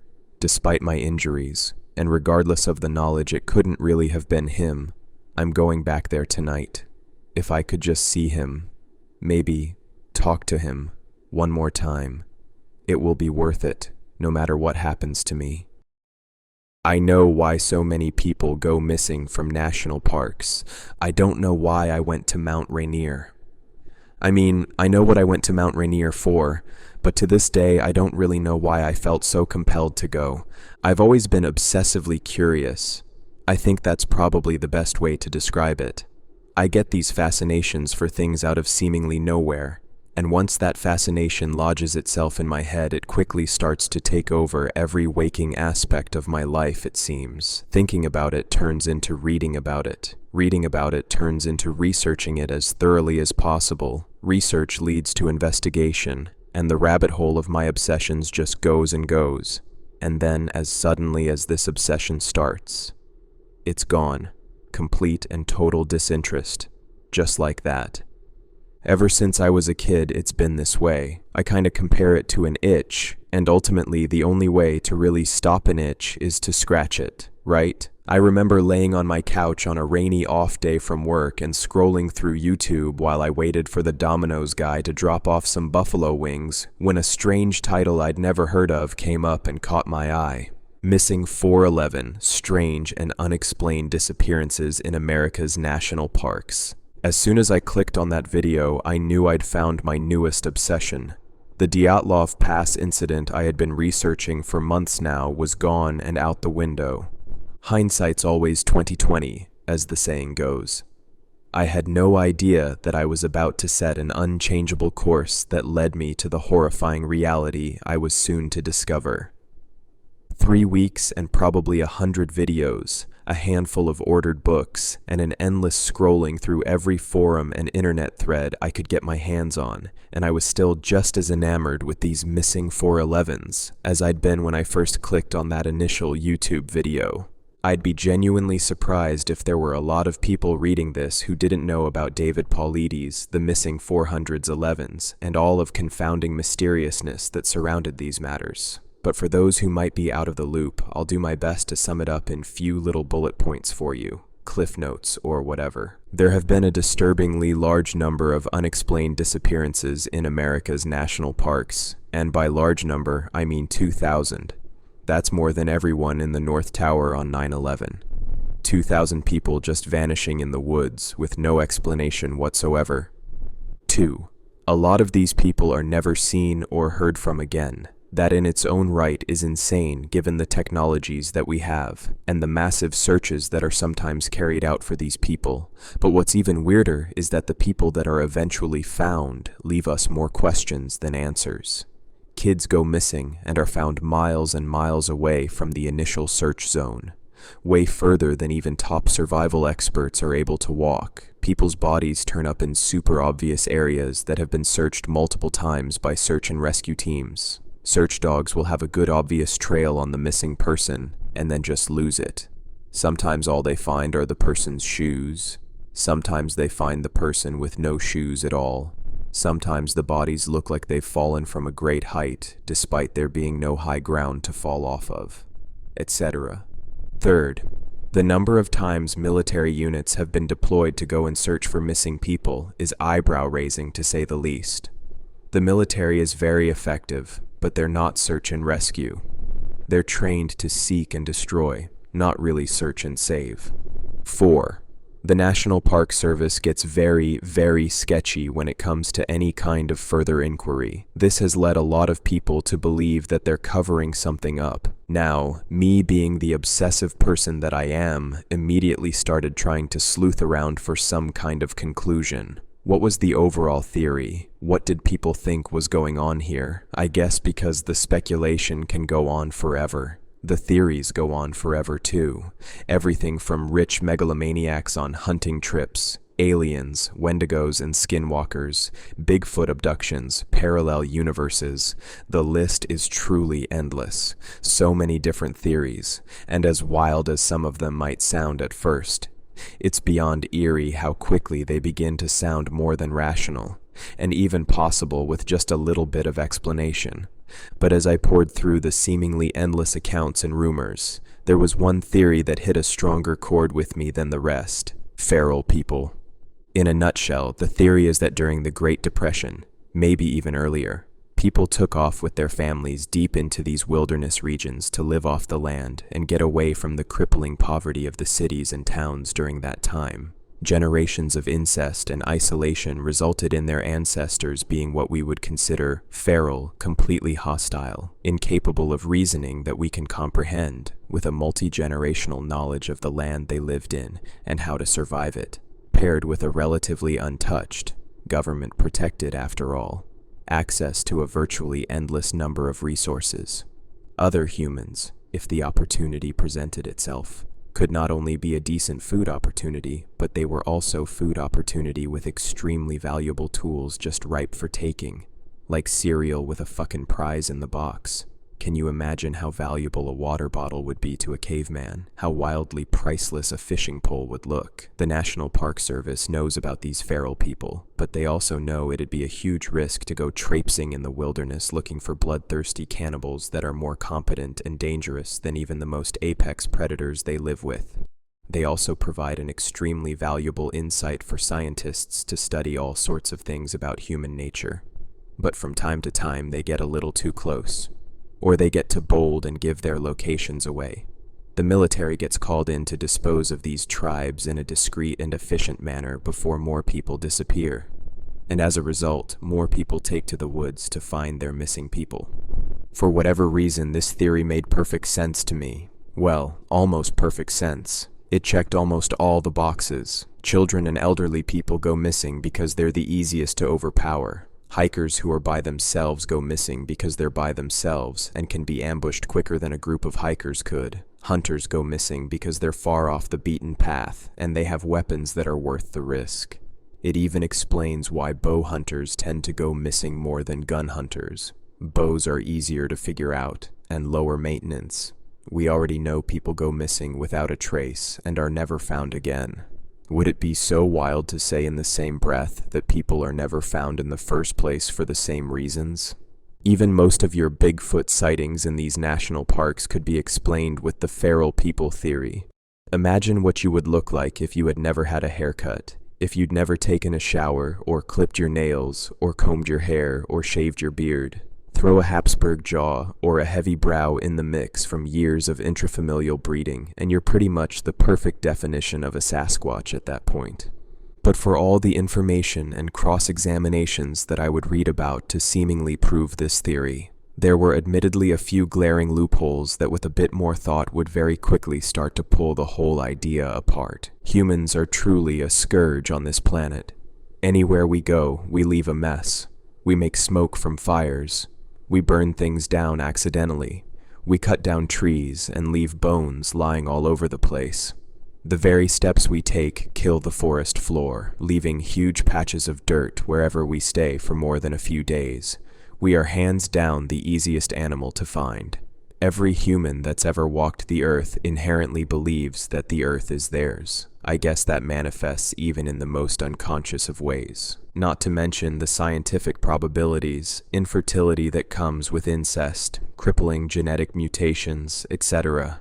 For all the positive evidence, I'll be the first to admit there were some serious holes in the theory. So around and around I went with this concept, for months, ruling it in and ruling it out, until one day I was given what I can only describe as a divine revelation, like the conspiracy gods took pity on my slow decay into insanity, and threw me a nice big bone to chew on, and this one actually had some meat on it. I had fallen asleep on the couch amidst another bout of determined research. YouTube was once again in the background. When I woke up from my nap, I went for the remote when the narrator of the video caught my attention. Missing 411s had rabbit-holed into unexplained mysteries in general, and unexplained mysteries had rabbit-holed into crazy discoveries made by scientists and historians. The narrator was talking about this skull that had been found. The picture of it was posted up for the viewer to see while he talked about it.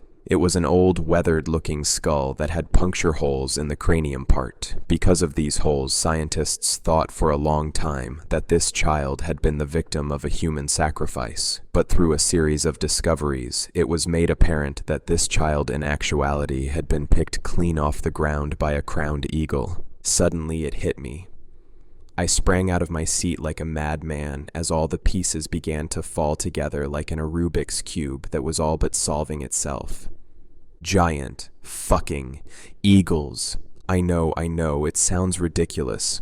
On the surface, more ridiculous than any other theory brought forward.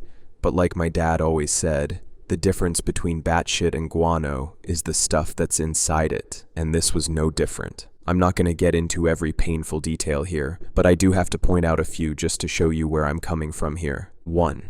Eagles eat takeout. They swoop in, snatch and kill their food, fly it back, and eat in the nest. This explains why people go missing and are never found again. They're being looked for somewhere on the forest floor, when they've actually been carried up a mountain and dropped in a nest somewhere. This also explains why the people who are found are way further out than they by all rights should be, and why so many seem to have fallen from a great height. The eagle takes someone who's a little too heavy, takes someone who doesn't die right away and squirms a bit too much, gets spooked or startled and needs to fly faster, and they drop their meal. 2. Eagles are ambush predators. They hang out on a perch, and as soon as they see a tasty snack, they swoop in, pin it down, kill it, then swoop back with their newly acquired meal to wherever it is they nest at. This explains why so many lone hikers go missing off a trail. Just like a hunter would babysit a game trail for deer, an eagle babysits a footpath for humans. And speaking of deer. 3. An eagle large enough to swoop up a human would more than likely have a reliable food source of deer, and there are a crap ton of deer.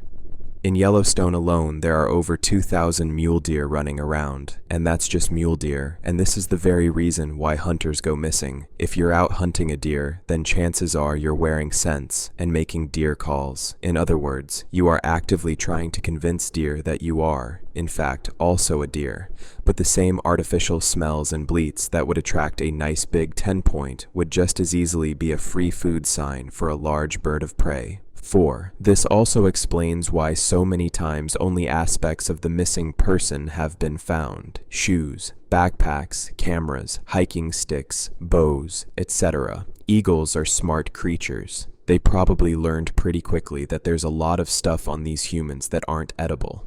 Clothing can be torn through easily enough, but the thicker, more durable stuff gets ripped off and discarded. Like a deer's antlers, the feet are torn off by the ankles, and smaller animals eat whatever is left inside. Now, I know if you're reading this, you're probably thinking one glaring thing. Come on, Saint Circa, you'd think someone would notice giant eagles flying around, but they have. That's why the National Park Service gets so shady when people try to investigate further. They are well aware that there are giant eagles living in the hundreds of miles these national parks reach out to sometimes. And considering eagles only hunt in a roughly 15 to 20 mile perimeter around their nests, they know exactly where to find them as well. America's national bird is the bald eagle. It's been that way since 1782. By 1963, there were only 400 nesting pairs of bald eagles in the entire country. Why? Because people shot them out of the sky in droves, not for their meat, not for their valuable talons or beaks. Researchers say that these eagles were killed mainly to see them up close. That's it. Do you think for half a second there wouldn't be 1,000 hillbillies with birdshot scouring the entire countryside the second it was discovered that there were giant eagles flying around? My best guess is that the National Park Service works in tandem with wildlife conservationist groups to keep these endangered animals as secret as possible. But you can't just let giant man-eating eagles fuck each other willy-nilly and fly around eating whatever they want whenever they feel like. No one's going to go spend money to hang out at a natural park they'll be killed and eaten at. That'd be horrible for business. In comes the military. You see? It's not just the military that's sent out to find these missing people. It's one particularly small but highly effective section of the military, and that section is the Green Berets. Green Berets have a large set of skills, but two of their main purposes are special reconnaissance and unconventional warfare, and almost all their operations fall under the category of classified. In layman's terms, they specialize in finding things and reporting information on it, and killing things in very unique and creative ways. And then, of course, they're not allowed to talk about any of it. Total secrecy. You think these guys get called out because Tiny Tim got turned around in the woods? Bullshit. The government can't even send a real hazmat team to Palestine, Ohio when a chemical fire radiates the entire town. No, they go out there when park rangers suspect Tiny Tim got turned into a giant eagle's lunch, and they need the best of the best to identify if that is indeed the case and take it down, dispose of it properly if it is, and keep their mouths shut about it afterwards. They get sent out when scientists speculate that the giant eagle population has grown too high and is risking compromise. The Green Berets go out and depopulate a bit. keep the population under control, and keep their mouths shut about it afterwards. They get sent out when one dies so they can collect the body for research and keep their mouths shut about it afterwards. I was absolutely sure of it, but even after this certainty cemented itself into everything else I knew to be true, a new dangerous itch began to invade the back of my mind. You can't just know that a house is haunted. You have to actually see the fucking ghost, don't you? I fought it for longer than I thought possible, but within 7 months of watching that first video, I found myself driving to Mount Rainier. I had to complete the experiment. I had to be sure that I was sure that I was sure. How's that song go? The old 80s one? Blinded with science. Took forever to plan the trip. I'd already been spending weeks studying things about eagles, but now I had to reorient and study how to spot eagles, when they hunted, how to watch them without spooking them, etc. But after 4 deep-diving months, I had my plan and everything I needed to carry it out. I chose Mount Rainier for 2 reasons. The first being it was close, the second being that there have been an unusual number of disappearances, not only on the mountain itself, but in the entirety of the national park that surrounded it, even by national park standards. In the small hours of the morning, as the sun was just beginning to rise, I took off down the trail and began looking for the perfect spot to set up my blind. See normal eagles hang out in big trees or on the sides of cliffs, but my hypothesis was that a giant eagle would probably be hanging out in crevices against cliffs. When something it could eat walked into its radar, it would swoop out and ambush it. About 4 hours into my trip, I found a spot I thought was ideal, a small hilltop with trees, but not too many trees. At the bottom of the hill to my left, a large cliff wall could be seen. To the right was relatively flat land with enough space in between for a large bird to fly through unhindered, and so I waited and waited and waited. For 3 days I sat in that fucking blind, watching the deer, eating cold MRES, and trying my hardest not to doze off. At the beginning of day 4, however, it would all change. I was just considering leaving. When you're alone in a ramshackle tent, it doesn't take long for your mind to convince you of what an idiot you are. Giant eagles?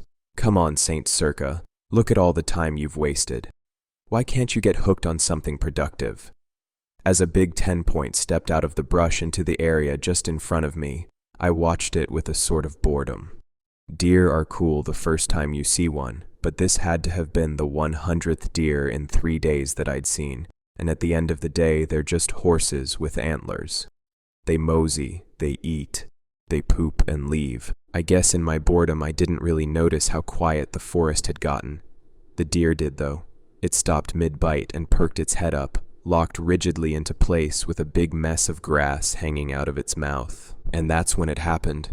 It was so fast, my mind hardly had time to process it. One moment the deer was standing there, and the next it was pinned to the ground. I sat there wide-eyed and in shock from the hidden barrier of my blind. Standing over this thing was the largest animal I had ever seen. Its huge wingspan seemed to stretch endlessly. It had to have been 40 feet from end to end. The forest floor was shaded almost completely as its outstretched wings blotted the sun from the sky. Even without the wings, it was almost too large to comprehend. At least 8 feet off the ground on its 2 taloned legs, its dinosaur-like eyes gazing emptily into its prey like huge orbs of golden fire. The poor animal let out one bleated scream before the eagle's large beak tore into its neck, sending streams of blood and tissue across the forest floor like something out of a slasher movie. I could hear bones crunching violently even from the distance I was at. Suddenly I realized I had to take a photo. No one would believe it if I didn't show them firsthand. Even then they'd have probably thought it was just a hoax. Green screens and CGI and Photoshop, all that shit. I raised the lens of my camera towards the creature with shaking hands and snapped a shot. Huge, huge mistake. As soon as the camera made that stupid little fluttering sound, the eagle's head snapped instantly in my direction. Its lifeless eyes staring with pure instinct straight through the camouflage of my structure. It saw me. Before I could react, there was a sharp blast of wind. In less than a moment, the entire blind was ripped off of its stakes and thrown into the woods around me. As I recovered and looked around, panic-stricken, I could see the horrible thing tearing into the remnants of the plastic structure some 15 or 20 feet in front of me, trying to find me inside of it. With everything I could muster, I took off in the direction of my car. I've never ran so fast in my life.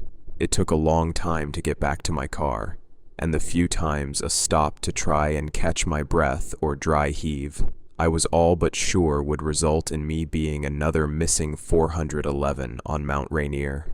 After what felt like days of almost endless running, I made it back to my car, exhausted and frightened for my life. As I sat in the driver's seat, hyperventilating from exhaustion and weeping from fear, I couldn't wrap my mind around what I'd just witnessed, or how I was still here to think about it. The only thing I could think about was getting the hell as far away from Mount Rainier as possible. As I made the long drive home, and my thoughts began to somewhat return to me, I concluded that the eagle must have gotten itself trapped in the blind just long enough for me to get away. It was either that, or the deer it had killed had way more meat than I did, and it was already dead. I guess it'd be pointless to chase a smaller prey. Eagles are wicked smart after all. I tried to contact several authorities afterwards, but surprise, surprise, no one believed it. You know, sir, eagles are a lot bigger than people initially think they are. Are you sure you weren't using any illegal substances? Okay, well, we'll send someone out to look at it and tell you what we find. We'll let you know if we find anything. We'll let you know. That camera is still out there in the woods with the rest of my stuff. I don't know if I'll ever be brave enough to try and go back for it. Maybe someone will find it, and the truth will be that much harder to dismiss. For now, I only have you guys to tell. The National Park Service is hiding something big in the mountains and forests of the United States, and if you ever go hiking in one of these remote places, make sure you are never alone. I know why people keep disappearing in our national parks. My friend Kenny and I have a tradition. See, every summer him and I treat ourselves by taking a camping trip up in the mountains. Now, when I say camping, I don't mean camping at a campground with bathrooms and showers that you have to reserve months in advance to get a spot before all those families with their fancy RVs come and nab up the lots that provide electrical outing so they can plug in their crock pots with ready-made, home-cooked meals and their kids can keep their tablets charged up. That's just living in a smaller house. No, I mean camping. Kenny and I, we go way back. We grew up in the backwoods of our beautiful Southland where we spent our childhoods romping around in creeks, climbing trees, staying out past dark, and nobody batted an eye. So when we need a break from life, we go where our hearts take us. Our prime spot? Deep into the wilderness of the rugged yet pristine Mark Twain National Park, up so high you wouldn't dream of getting cell phone reception, and you wouldn't dream of even wanting it. Nobody dares trek as far as we do. See, Kenny's an S&R officer working for the state of Missouri, and I'm a ranch. We take good care of our wives and kids. You can see why we take our annual getaway so seriously. This getaway, though, just about ruined it for us. I'm about to tell you the story of why Kenny and I wouldn't dare go back to that park. Our weekend started off just fine. Well, not entirely. We had a late start. We spent the night before celebrating our upcoming trip. And, well, things got out of hand.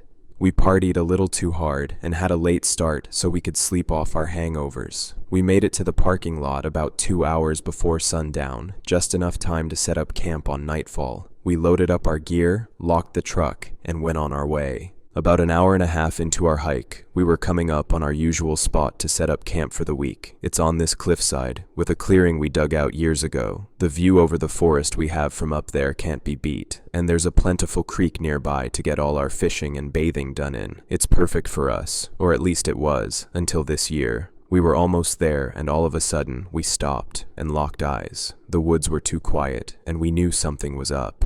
Aside from the wind rustling in the leaves, we couldn't hear a damn thing. No birds chirping, no squirrels or foxes running about, nothing. Anyone who's anyone knows that the serenity of the woods is peaceful, but the silence of the woods is the most nerve-wracking thing that could happen. No animals meant there was something nearby that the animals were afraid of, and Kenny and I knew we should be scared too. We weren't interested in wasting time. We didn't bother continuing on towards camp and setting up our tents. No, we dropped our packs at our feet and fixed up our rifles. prepared for whatever may come our way.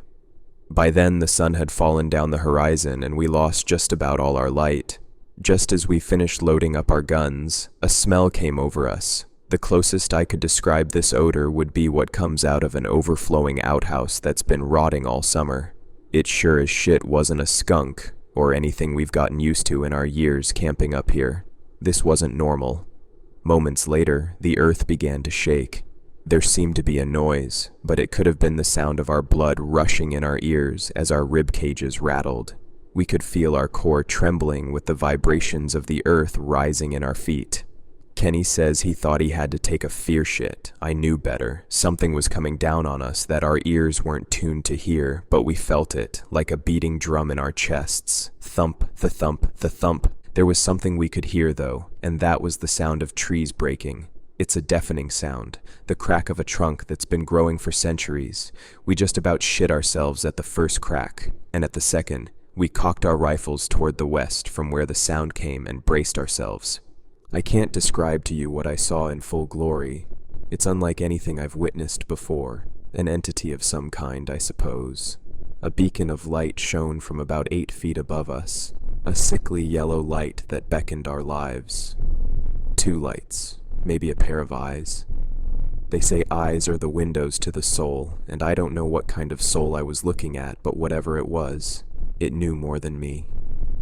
A feral intelligence poured out of those lights, eating away at us. I took the first shot, Kenny soon after me. We paused to assess what damage we may have done, but whatever we shot at didn't seem phased. This was bad news. My Remington Magnum 30-06 has dropped bears that are now decorating my living room floor. My wife and kids were probably sprawled across that bearskin run, relaxing in front of the fireplace, in the same moment I was recalculating the damn meaning of life with this thing looking at me. To say that my gun, and Kenny's gun, hadn't made a difference in that moment as the entity drew on closer and the lights grew brighter, said to us that we were in trouble. Kenny seemed to read my mind, and in a second we were both booking it down the trail back towards the truck, our packs left abandoned where they lay. I wish I could go back and see what came of those abandoned packs. Maybe it would clue us in to what lurks up there, but I don't dare go back, and I hope nobody else reading this story is tempted to either. Kenny and I made it back to the truck, a feat neither of us thought we were capable of. We agreed not to tell anybody what happened, because we didn't want to be responsible for anybody else risking their lives way up there trying to solve that mystery for us. Further, we just didn't think anybody would believe us. All we know is that people aren't welcome back up there, and we're damn sure to respect that. I'm working with the National Park Service, stationed in a remote tower in Alaska. I don't think I have much time left. My dream job was to work with the national parks. Ever since I was a young boy, I always dreamed of being a park ranger, patrolling campgrounds and chatting with some of the friendly campers, hiking trails to make sure everything was easily maneuverable, and just spending time in nature. Being in nature has always been my way of disconnecting from reality. Whenever things got stressful in life, I would hit the trails, or go backpacking for a few days, or rent a campsite in some remote area in the woods. My parents were never supportive of my goals. They would have much rather seen the letters MD after my name, or my face on a billboard advertising towards people who were involved in traffic collisions. Oh well, I put in an application for one of the county parks near my house, not really expecting much out of it. I was fresh out of high school, no college experience yet, flipping hamburgers and dealing with people who find a reason to complain in everything, so there was no harm at all in putting out applications. I pulled up a Google Map directory of every local, state, county, and national park in my state, California, and submitted applications wherever I saw openings. I even called a few parks that I really liked to see if they had any positions available, but hadn't any luck for months. My bank account was starting to dwindle as a result of constant maintenance on my 03 Civic, which had been put through more than the manufacturers could have ever designed the cars to experience, and I was starting to stress. I would pinch my pennies together at gas stations, skip meals altogether when I didn't have anything readily available at home, and try to cruise 55 on the freeways to be more efficient with what little fuel I had. I definitely didn't expect this to be my reality after high school, but I guess I should have. My parents kicked me out the minute they found out I was gay, and I was left living in my car for months until I found someone who would let me crash on their couch. It was really mentally challenging, just trying to convince myself to keep going through everything, but I had this gut feeling that things would work out eventually. I know it sounds kinda weird, but this life wasn't half bad. I mean, I saved a fair bit of money on rent because Dylan let me sleep on his couch at night for free. I took my Civic with me wherever I drove, to the beaches, the forests and mountains east, the deserts. Sleeping in the car wasn't too bad. I wasn't exactly the most picky camper in the world and knew that it was cheaper than renting a hotel every night. Eventually, I'd have loved to get a van or an SUV to have more room, but for now, the rusty bucket of problems we call a Civic would have to work. I remember the day that I got the email. I had just checked my bank account balance to see that I had $7.80 left. I was a few thousand miles over when I should have gotten my oil changed, and my front brakes were squeaking again, most likely as a result of the axle leaking grease and corroding them. Like I said, rusty bucket of problems. An email was in my inbox that read, National Park Service, immediately hiring full-time ranger, must be willing to relocate, base salary $65,000, respond for info. I'd never been a religious lad, but this felt like a godsend. I'd never seen more than $5,000 in my bank account at one time, let alone $65,000 a year. As a base salary? Of course I had to reply to them and send a message that read, Hi there, I'm Jake, a wilderness enthusiast based in California. I'd love to learn more about your opening with the National Park Service. I am willing to relocate wherever, although it might take time for me to get there. Let me know if you'd like to interview me. I attached a copy of my resume, which had a fair bit of information that would have proved I was the right candidate for the job. Ample experience in the wilderness, knowledge on most survival skills, excellent physical shape, good work ethic. I had beefed up my resume as much as possible. I don't know if I would have been able to forgive myself if they said I was unqualified or didn't get the position. That wouldn't have been an issue though. About 24 hours later, I got a response from a woman by the name of Abigail inviting me to do a tele-interview a day later. I started to feel giddy with excitement at the prospect of finally landing my dream job with the National Park Service. Not only that, but having accommodation, stable income, and being able to spend time surrounded by the beauty of nature is all I could ask for in life. I set a reminder on my laptop that I had an interview and hastily jotted down the number that she said she would be calling me from. I tried so hard to focus at work that day, but it felt like I was stumbling over orders and making careless mistakes again and again. Every time I slipped up, the manager walked over and yelled at me, then muttered to herself in Spanish and walked away. I was so close to quitting on the spot, but something told me to hold off just a bit longer, until I know for sure if I got the new job yet. Fast forward to the next day, Abigail called me about 5 minutes late. She asked me pretty basic questions, my past work experience, my work ethic, asked me to describe some of the experience I have had in the wilderness and what knowledge I can bring to the team. I answered her questions honestly and very thoughtfully, making sure to reference real-world scenarios whenever possible so she didn't think I was bluffing with all the experience I claimed to have. It seemed to be going great, and I was certain I would the position. I was smiling wider than I had smiled in months when she asked me the question that sticks with me to this day. Are you afraid of what lurks in the shadows of the trees at night, Jake? It took me a minute to figure out how to respond to this. I didn't expect her to ask me that. When I was going over interview questions the night before, I planned just about everything out, even some follow-up questions to ask her about the position that would show how interested I am. I had not prepared for this. I'd never been afraid of the woods, or any nature at all. I had no reason to be. I knew everything there was to know about defending myself. I could use a knife pretty well, was a great aim with a crossbow, and had even made my own bows before out of materials in the woods. I didn't exactly believe in supernatural beings or demonic entities, so there was no reason to be afraid. Still, her question unsettled me a little bit. I tried to convince myself that it was just a joke and she wasn't serious, but the lack of laughter matching my nervous laughter shot that theory down pretty quickly. I took a deep breath, then responded, "I've never been afraid of the shadows and the trees. I do just fine in the wilderness, and have never been in a situation where I feel like I lost control." Her response sent chills up my spine. "I reckon you should be, honey. She's always watching, even if it feels like she left. No matter how far you go, she'll always be a few steps behind you. She's always smiling too, if you dare ignore." Abigail cut off as she began talking to someone else on her end of the line, assumingly a coworker or another park ranger. She eventually put herself on mute, and I spent a few moments processing what had happened. Who is she? What happens if you ignore her? I felt a bit uneasy, but then realized that Abigail works with the parks.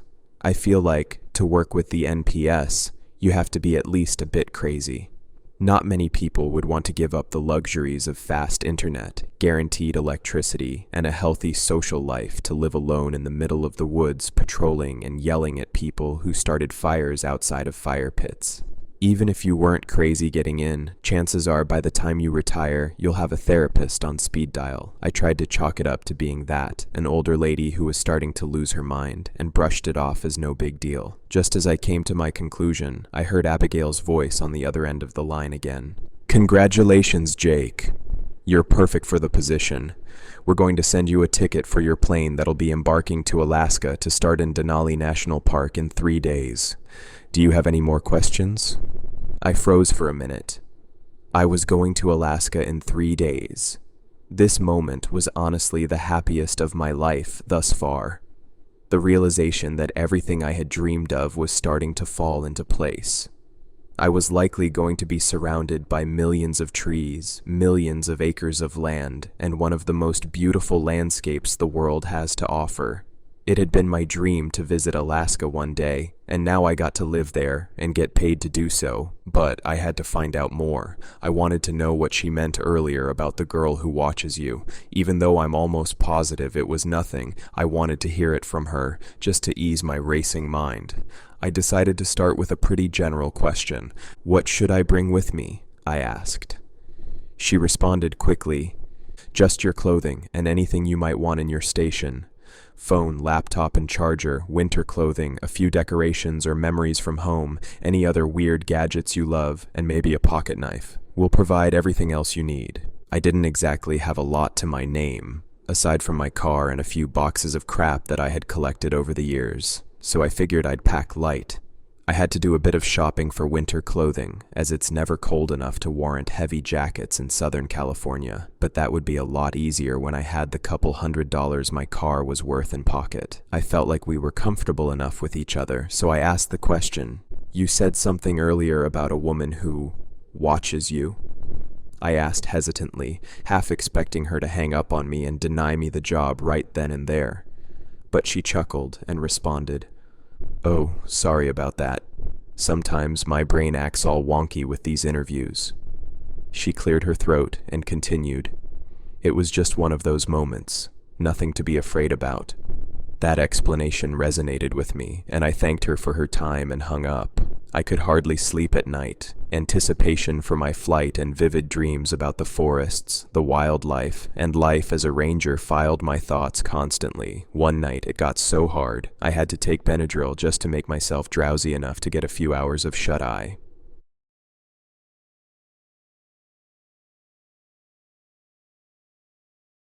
It was the day of the flight. Dylan helped me with my bags and drove me to the airport. I decided I would give him the rest of the money I had, as I was sure there wouldn't be any convenience stores where I was heading, and left him everything I couldn't take with me. I don't know if he was just taking it so I didn't have to lug it down to Goodwill or deal with the horror commonly known as Facebook Marketplace, but I appreciated it either way. I entered the terminal, scanned my boarding pass and checked my duffel bags, and carried a pack with me that had all my technology. Crappy point and shoot camera I'd saved for years, my laptop, cell phone with contacts of the few people I wanted to remain close with, and a few notebooks because I loved writing. Of course, I had all my hiking gear packed. Even though they said they'd provide me with gear of my own when I got there, It was too difficult to part with the shoes and poles and things that had kept me going for so many years when I had nothing else to look forward to. I boarded my plane, threw my backpack in the overhead stowaway bin, and prepared for takeoff. This was it. The moment that my entire life's hoping and working had culminated into. Every struggle I had, every moment of doubt whether I wanted to keep pushing on through the poverty and pain was gone. My dreams were about to become a reality. I braced myself for takeoff and shut my eyes to get a little bit of rest while the plane began its 6-hour journey towards Alaska. The plane touched down at Anchorage International, and it would be a short drive to get to the park where I would be stationed. I was greeted by a friendly face who I assumed to be Abigail. She was a frail woman, most likely in her late 50s, but had this fire in her eyes. She didn't look tough, but I had to assume she was a lot stronger than her appearance put on. Behind her was a man, about my height and a little more muscular. I assumed he would be training me or working with me at my post. Neither of them said much, other than exchanging basic pleasantries, and I was instructed to follow her to the van that they had arranged for transportation. The minute I stepped foot out of the airport, I was in shock. Alaska was absolutely beautiful. I'd seen pictures of it before, watched a few shows on television when I used to have cable, and of course seen plenty of YouTube videos that people put out there. But it's just so much more incredible in person. The trees in the distance, the chilly air that just felt so much fresher than the city air. The dynamic of people in the area all felt so surreal. It truly felt like home. Home, something I really needed at that point in my life. We got in the van, a small white Transit that definitely showed some signs of use, and headed north, towards Denali National Park. I sat next to the muscular man whose name I learned to be Zeke. Abigail had left a bit earlier. I guess it was just me and Zeke right now, and the person driving the van who had a weird love for classical music. I put one of my earbuds in, knowing that I probably wouldn't get a lot of time to listen to music during orientation, and enjoyed the drive as the sun started to sleepily duck down under the huge snow-capped mountains to my right. Eventually we got to the ranger station. It was a small building, but from the outside it looked very inviting. The walls were made of wood, and the lights had a yellowish glow to them. There were windows on all sides, and a little check-in desk for those who are driving through. Surrounding the ranger station were towering green trees, which I recognized to be primarily white spruce, and to the left a bit there was a building that looked like some form of bathroom connected to a garage. I had gotten to know Zeke a bit on the ride up. He was pretty quiet, but we had a lot of similarities. He was only a few years older than I was, and had also been kicked out of his house by his family, although he wouldn't tell me why. Zeke grew up in Montana, in a small town near Glacier National Park, and fell in love with the surroundings.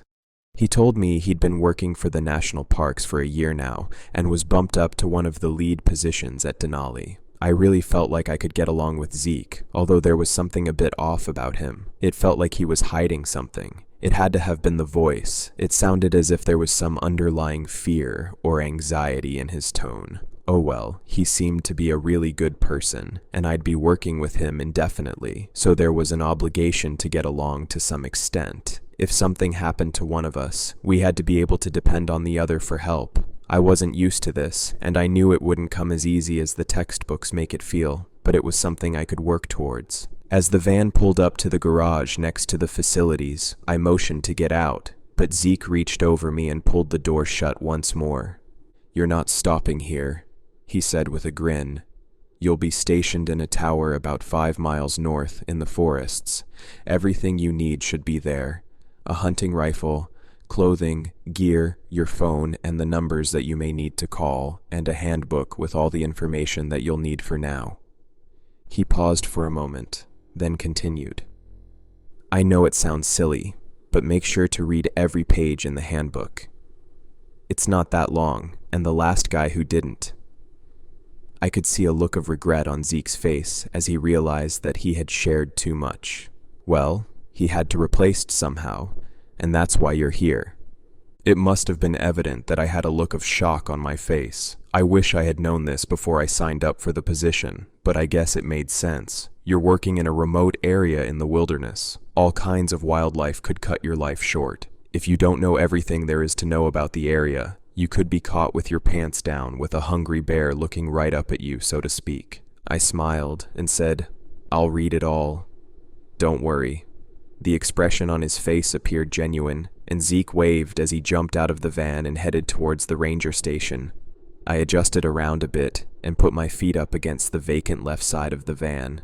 The driver didn't say a thing and kept on driving. As the forest got denser and denser, the road felt bumpier and bumpier. Even though it didn't exactly feel like a God-sent cab ride, I felt like I was in heaven. Surrounded by trees, people who also love nature, and I was making more money doing this than I would have made in 3 years at McDonald's. Maybe this is the closest to heaven I'll ever be. Just as I was starting to drift into sleep, I saw a huge tower in the distance. It was probably 85 feet tall and had a metal staircase that wrapped around the tower frame and led into a cabin, supposedly where I was to sleep and watch from. The driver pulled off a bit, got out of the car, and opened my door. I jumped out as well and gave my legs a moment to adjust to standing up again after hours of riding in a bumpy van. "Here you are, lad. You got about a quarter-mile walk to the tower, through the forest, to the right." He motioned his arm towards a huge expanse of trees that was surrounding the tower. It appeared as if some of the trees were taller than the tower itself. It was absolutely beautiful. I thanked him, shook his hand, put my gloves on, and began the hike towards my new home. The tower itself was amazing. It looked relatively new. The only evidence that anyone had lived in it before were the footprints gathered around the base of the steps. As I ascended the metal staircase that lead into the sky, I couldn't help but gawk at the beautiful expanse of forest that surrounded me. For miles and miles, all I could see were towering trees, mountains, and there was a small lake a bit to the west. Considering the only light that was guiding me at this point was that from the full moon and the stars that shone in the sky, it was amazing how well I could see.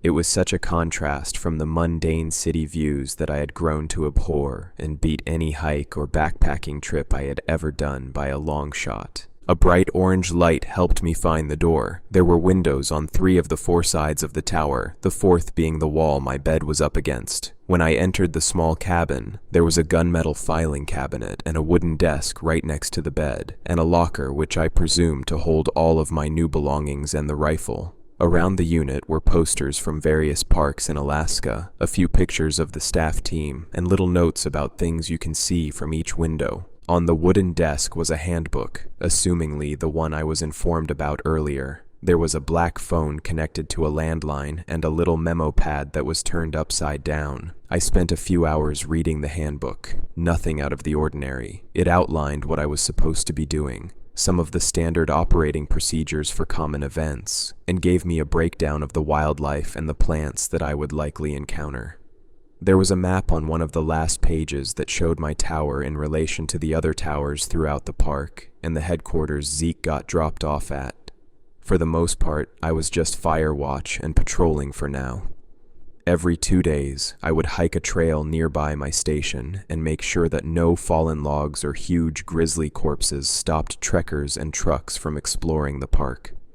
There was a page that detailed some of the things more experienced rangers got to do. Experiments with local research teams, assessing weather conditions, tagging and tracking animals through the forests, and cutting unhealthy trees into firewood to be used at the ranger station and sold in the nearest town to benefit the forest. I assumed that there would be tours as well, but no mention of those was in the handbook. I was about to turn away when I remembered that there was a little memo pad right next to me. It looked pretty worn down. The cover was entirely faded when I turned it over, except for big words on the front that read, 5 most important things. I assumed that it was general notes on things that were happening nearby in real time. The handbook was likely a bit outdated, and the notebook allowed rangers to write down what was happening and leave reminders on current events that any new hirees would need to know. But when I flipped to the first page, I felt a cold shiver run down my spine through my body. In chicken scratch handwriting, it read, 1. You work alone. I glanced around the room and didn't see anyone else with me. I figured that I would be working alone when I got to the park and Zeke got out, but it felt so dark. The writing felt like it was written as a warning of sorts, in case somebody else tried to pretend they worked there. Is it possible that some of the local backpackers tried to pretend to work with the parks in order to steal, or worse? I flipped the page, and once again, that shiver ran down my spine as I read the handwritten words. 2. She will not help you. I flipped the page again, anxiously glancing around the room, trying to figure out who she was. 3. If you hear her crying, run. I practically ripped the page off of the memo pad as I flipped again to see what was on the following page. 4. If you see her, it's too late. I slammed the book against the counter and started pacing around the room. I knew that I was getting myself into a job that could be dangerous, but who was she? What kind of tasks was I really doing here, aside from watching for fires and hiking trails? I really wanted to know more, and soon. But I was starting to get tired and wouldn't be able to get very far with the intense jet lag and the lack of sleep recently.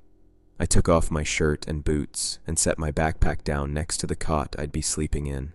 It was actually quite comfortable, at least more comfortable than sleeping on a couch had been. I decided to sleep with a utility belt, on knife, flashlight, and a FN-57 pistol that I had found in the locker, just in case.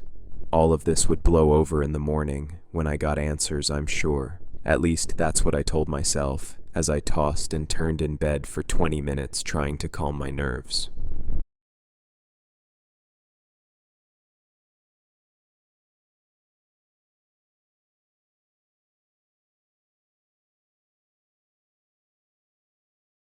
I awoke to the sound of rain pattering against the roof of the tower. Great, I thought. I won't be able to hike down to the station in this weather. I got up, cleared my eyes and blew my nose, and looked out the window. There was a heavy fog surrounding the tower, and I could barely see the trees closest to me, let alone the lake or the ranger station. I decided to look through the handbook one last time and see if I could find any phone numbers to the ranger station. When I looked through the night before, I found no mention of the phone at all, and no idea how to reach others in case of emergencies. I guess it's very possible that I was too groggy and missed a key detail. I started walking towards the wooden desk when I froze. Someone was coming up my tower. I instinctively put my hand on my hip, where my 5.7 was stored, and was ready to pull it out and fire. Just as I started to raise the gun, I saw a young woman's face in the window. She was wearing typical ranger attire, a heavy snow jacket, cargo pants, heavy boots. She had a utility belt on as well, with a knife and a gun similar to mine on her waist. I, laughing at my stupidity for almost killing a fellow ranger, put the gun back in its holster and opened the door. Hi, I'm Autumn. I just wanted to say hi to the new guy. She blushed and pointed out through my window towards where the entrance to the park would have been. Most of the times you can find me at the main headquarters. Sometimes I like to work with the new recruits until they're comfortable with their duties. If you want, I can take you on a little tour when the weather clears up a bit. She was soaking wet. Her hair looked fresh out of the shower. She had to have trekked at least 5 miles to get here, through heavy rain and terrible conditions. There was no way I would say no to letting her stay a bit. Plus, it was starting to get colder. If she got caught out while it was snowing with soaked clothing, chances are it wouldn't end well. You can stay here for a bit, if you'd like. I just woke up a few minutes ago. I was looking for a manual on how to use the phone, because I had a couple questions. I can't find any phone numbers, or any information about how to contact the headquarters, I said, pointing towards the phone. She chuckled and replied, "Oh, those phones don't work. They're really just an aesthetic at this point. The lines used to be up and running, but now they're good as dead. You'd have to walk down to the headquarters to ask, but since I'm here, you may as well ask me." I felt embarrassed to ask about the notes in the notepad, so I quickly put together a random thought.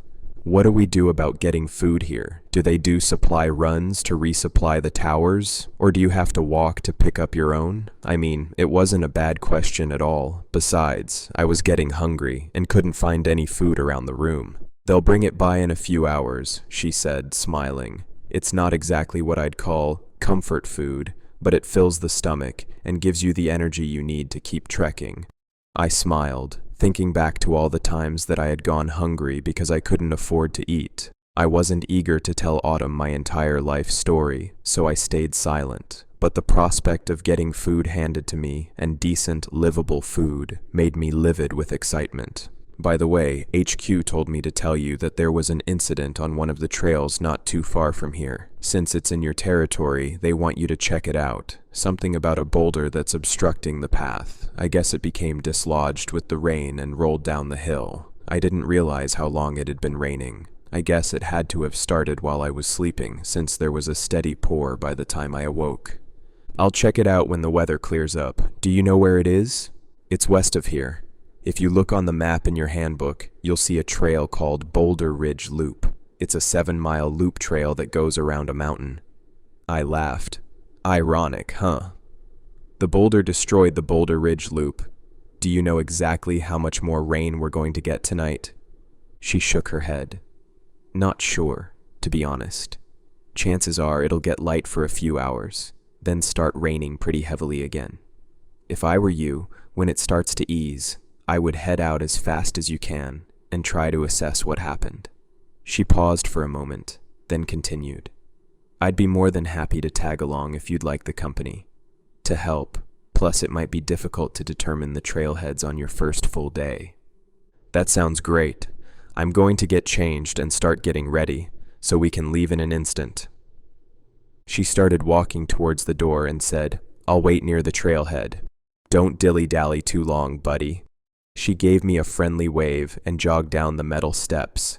Autumn seemed like a nice person. She was pretty attractive, friendly, and seemed knowledgeable. I put on a heavy rain jacket that was in my locker when I realized something. I sprinted over to the desk and grabbed the memo pad. Turning back to page 1, I traced the scratched letters with my fingertip. 1. You work alone. I flipped the page again. 2. She will not help you. I started to panic. I couldn't go out with her. I had already broken 2 of the rules that were in the memo pad. There was no way for me to reach the ranger station to ask them for clarification. I tried to be rational. Maybe she doesn't work with me, and she's just telling me my duties, I thought, trying to alleviate the anxiety from my mind, but it didn't help at all. I spent about an hour pacing back and forth, until I noticed that the rain had started to lighten up. I began to pace faster and faster, looking through drawer upon drawer, trying to find something that could help me. Maybe a mobile phone, or a map so I could find the trail myself, or keys to some truck that was out of plain sight nearby. I couldn't find anything. Hours and hours passed, until I noticed that the sky was getting darker and darker. God damn it. I thought to myself, I didn't get a chance to do anything today except worry. I turned the light on with the switch in the cabin and went back over to look through the handbook, once again hoping that I missed something that would help me in this situation. But I found nothing new. I looked outside and could see nothing once again. There was a heavy fog all around the tower, and it was pitch black out. It must have been at least 10 p.m. I was considering calling it a night and trying to get some sleep when I heard a faint voice call out from the bottom of the tower. Hey, are you coming? Oh God, she's back, I thought to myself. I had the pistol on my waist, but grabbed a hunting rifle. Something was very off about this place, about Autumn. At first, I thought I could trust her, but at this point, I didn't know if I could trust anybody. I started to crawl slowly towards the door. I put my back against the thin frame of metal that separated the door and the wide glass window and peered out. I saw Autumn standing at the base of the tower, staring up at me. Her eyes were wide as saucers, and she was smiling. Not your typical smile. This smile was dark, twisted, scary. It didn't quiver one bit, and she didn't lose her gaze once, even when I looked away. Hello, I heard her call out. I peeked again, and she was now looking to the left, no longer right at me.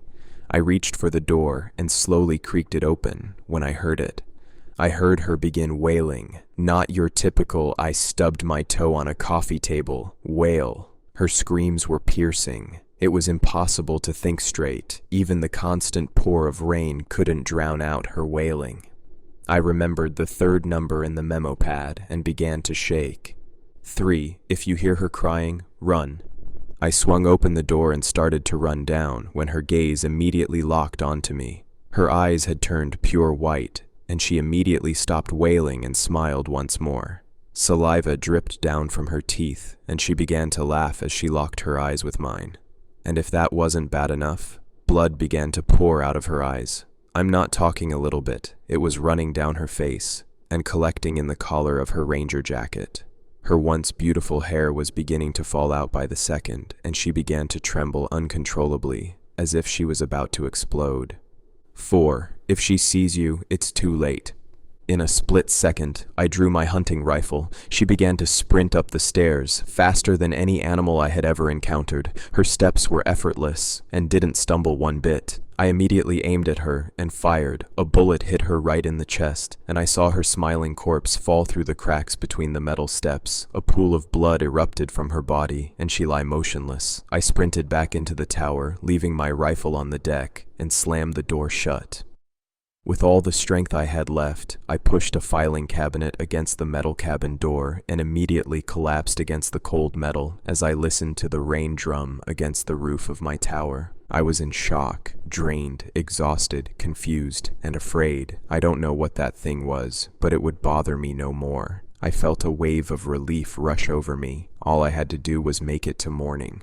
I could get to the ranger headquarters and get the fuck out of this place, out of this cursed forest, out of this shitty metal tower, away from this demonic creature that called itself Autumn. That brings us to the present moment. I'm sitting here, phone in my hand, writing this up on my notepad app. However, I just need to check something. I remembered the title of the memo pad said that there weren't 4 things, but 5. I glanced over at the title of the memo pad. As I expected, it read, 5 most important things. I thumbed through the pages. 1. You work alone. 2. She will not help you. 3. If you hear her crying, run. 4. If she sees you, it's too late. I paused for a moment, then turned the page once more. Simultaneously, as I turned the page, I heard that familiar pounding of feet sprinting up the stairs. Heavy, heavy feet. And the sobbing was back, somehow twice as loud as it was before. I looked at the words on page 5 and dropped the memo pad to the floor in fear. 5. Do not try to kill her under any condition. She does not die.